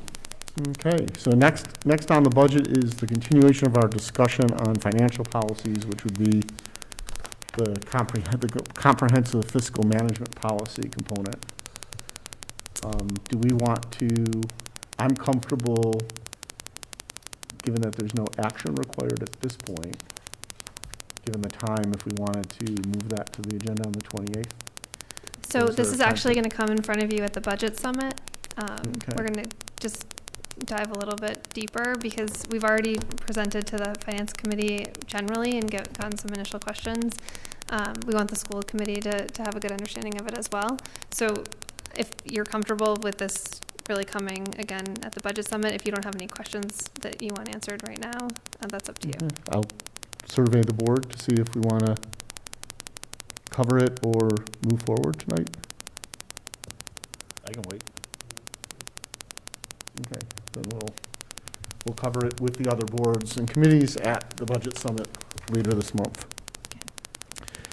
Okay, moving forward is now our discussion of the fall town meeting warrant. So obviously you've heard from several departments tonight about their articles. I just wanted to go through some of the articles that I don't currently have someone scheduled to come in to see if you're comfortable with them not coming in. So the first article is a DPW article. DPW will be here on the 28th. So all of the DPW articles will go through on the 28th. The finance department budget adjustment, which is for that procurement, I can answer those questions if you want to ask them now, if we want to talk about them on the 28th. I don't have a specific presentation coming to you. That is also true with the insurance budget related to free cash and OPEB. The school department will be here on the 28th. Public Works again. Article 6, the conservation department budget. Sherry Wittes will come in if you're interested, but I think I can answer that question too. It's a $5,000 increase. It's really COVID restoration and a result of Day Prey and Zwicker being purchased. Police came in. The recreation department will be here to answer the questions about the 3 golf-related articles. Fire was just here. The tuition reimbursement. I'm sorry, recreation is coming in? Yes. Yeah, Yep. okay, I'm sorry. The tuition reimbursement article, there's no specific presentation, but if there's questions, please let me know. The next couple are Public Works. The alcohol bylaw, we'll talk about that a little bit more on the 28th. I don't think there's a lot to talk about, but I just want to go over it with you. The planning board did articles 18 and 19 today, and then we have a presentation for article 20 on the 28th coming in. And then article 21, the poultry bylaw is back.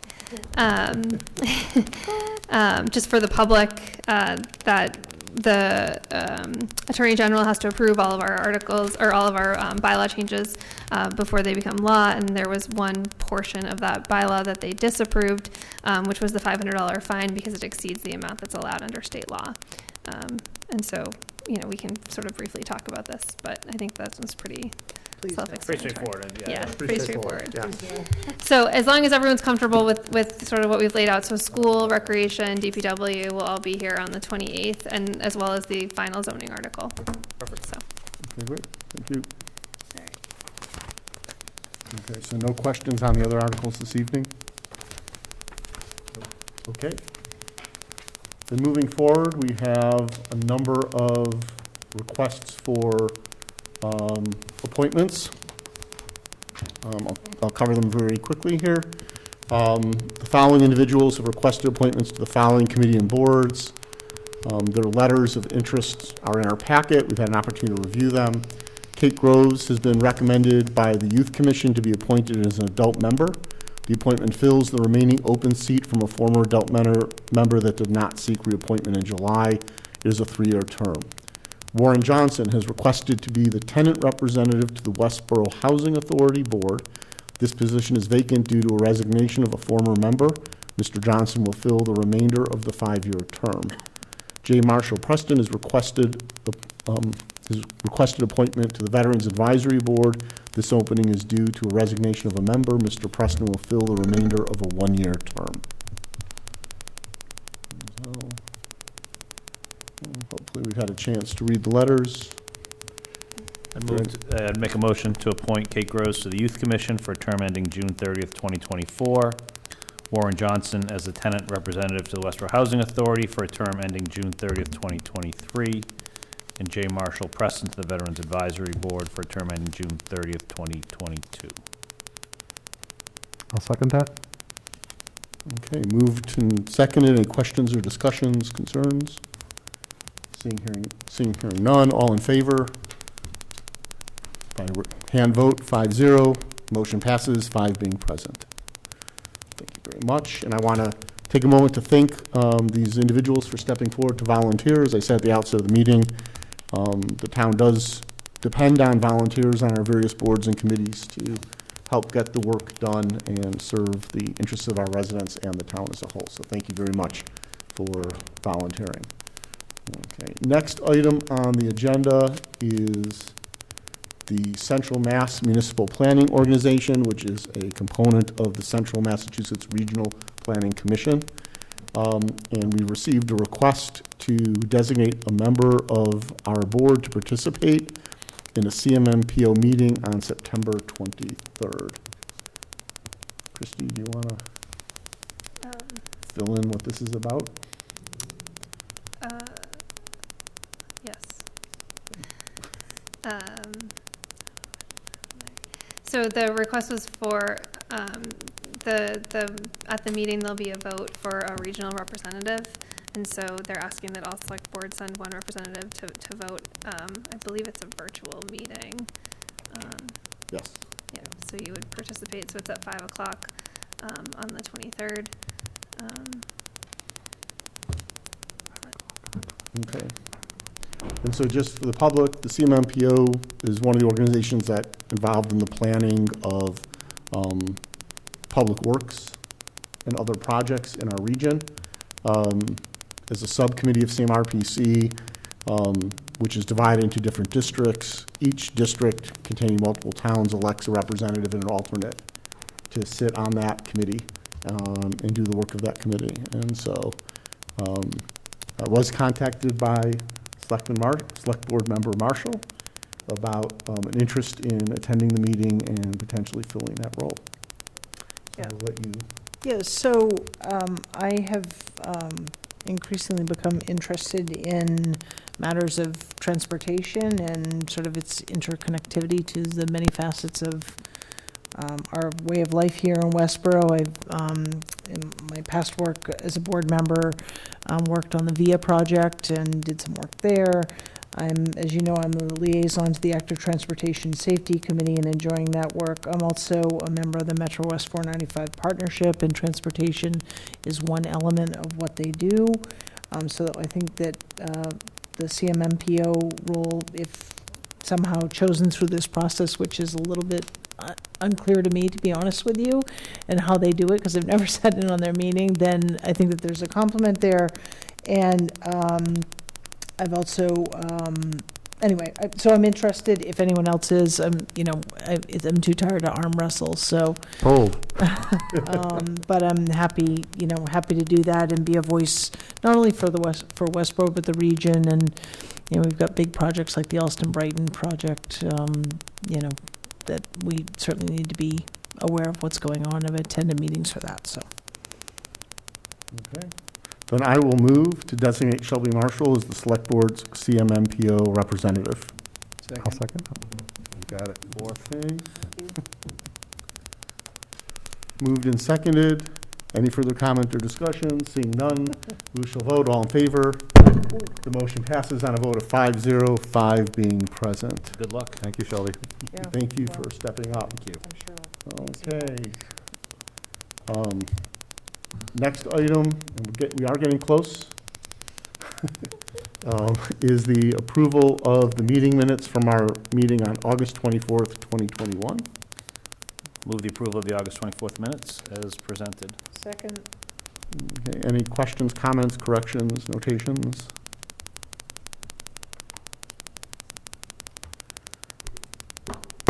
Okay, seeing, hearing none, so my notes are catching up. I'm going slow here. We'll vote to approve the minutes. All in favor? Minutes are approved on a vote of 5-0, 5 being present.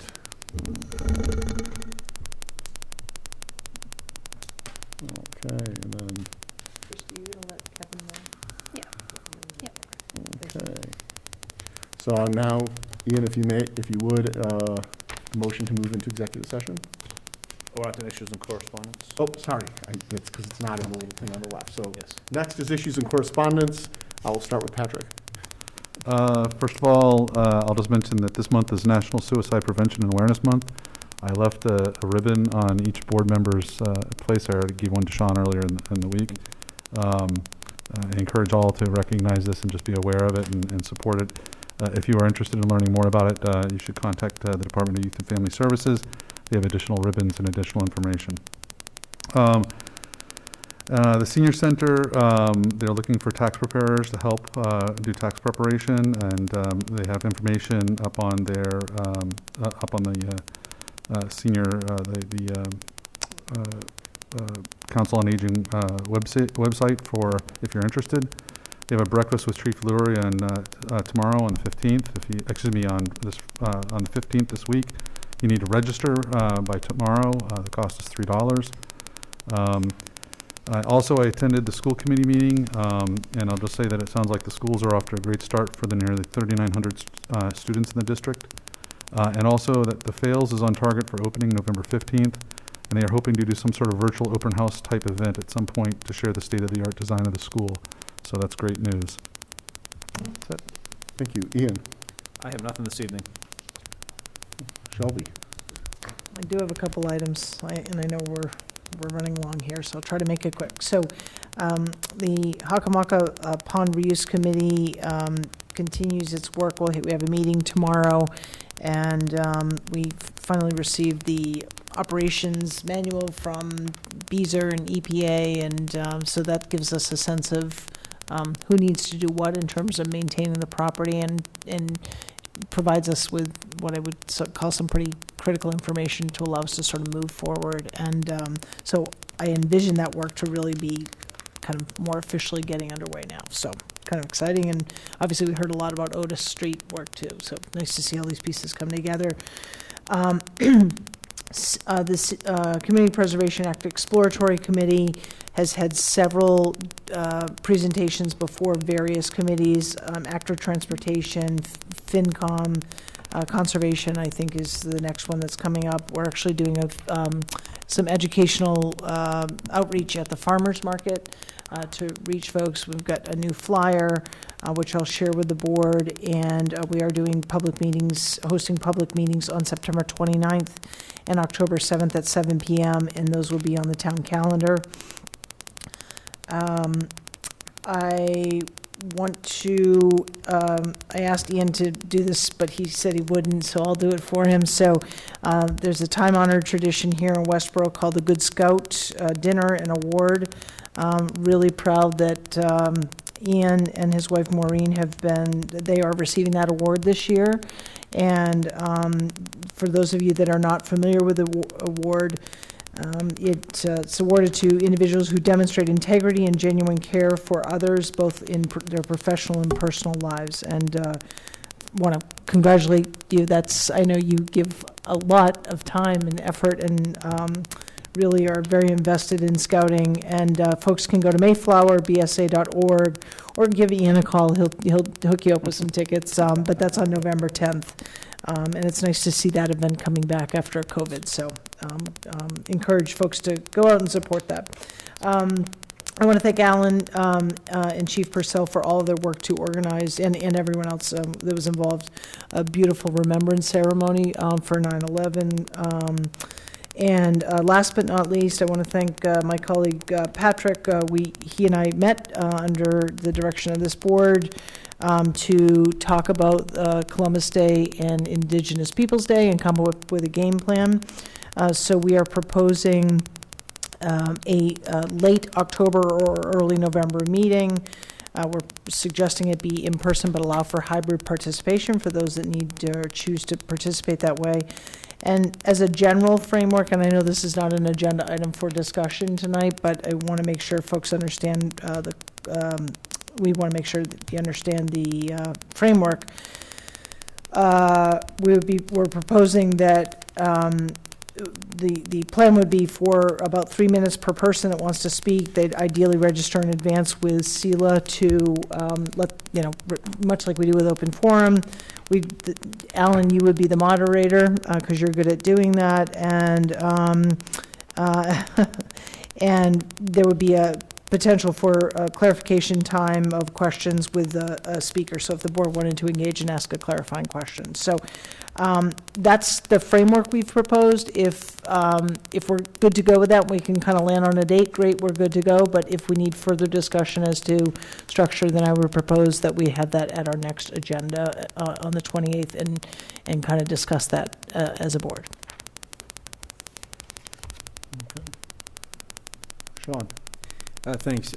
Just a couple quick things. EDC met last week. We did go through the candidates tonight. That was a large portion of the meeting, but we did also get an update on the LRRP. And Zach has been working with Haggerty Consulting, and they're a couple weeks away from sort of polishing up the recommendations, and hopefully we'll have something. Remind us what that is. Local Rapid Recovery Plan. Thank you. It is LRRP. Thank you. Yeah. And they had, maybe 10 suggestions that they were looking at. Going to prioritize those and come with something before the EDC, and then I imagine eventually before this board as well. So looking forward to that. Okay, thank you. I also want to thank, first and foremost, Chief Purcell, who really did most of the heavy lifting with assistance from his deputy chief in organizing the 9/11 remembrance, and thank all those who participated and attended. I also want to, thank Lydia Goblat, who sent a couple emails and texts, sort of reminding us in the midst of all our day-to-day activity and COVID response and ARPA funding discussions that this was out there, and having us get the ball rolling. And thank the houses of worship for participating in the bell ringing, which have gotten feedback that it was noticed and very much appreciated as well. So thank everyone there. And that is all I have this evening. And so on that, I will entertain the motion now for executive session. I will move to enter into an executive session of Mass General Law, Chapter 30A, Section 21A3, to discuss strategy with respect to collective bargaining, and under Mass General Law, Chapter 30A, 21A7, to comply with or act under the authority of the Select Board to approve executive session minutes. I declare that an open meeting would have a detrimental effect on the board's bargaining and litigating position. The board will not be reconvening an open session following the executive session. Thank you. Is there a second? Is there a second for the motion? Second. Moved and seconded. Roll call vote. I'll start to my right. Patrick? Welch, yes. Johnson, yes. Marshall, yes. Keo, yes. And Edinburgh, yes. The motion passes 5-0. Thank you, Westborough TV, for simulcast broadcast and facilitating our remote participant this evening. Everyone have a good evening.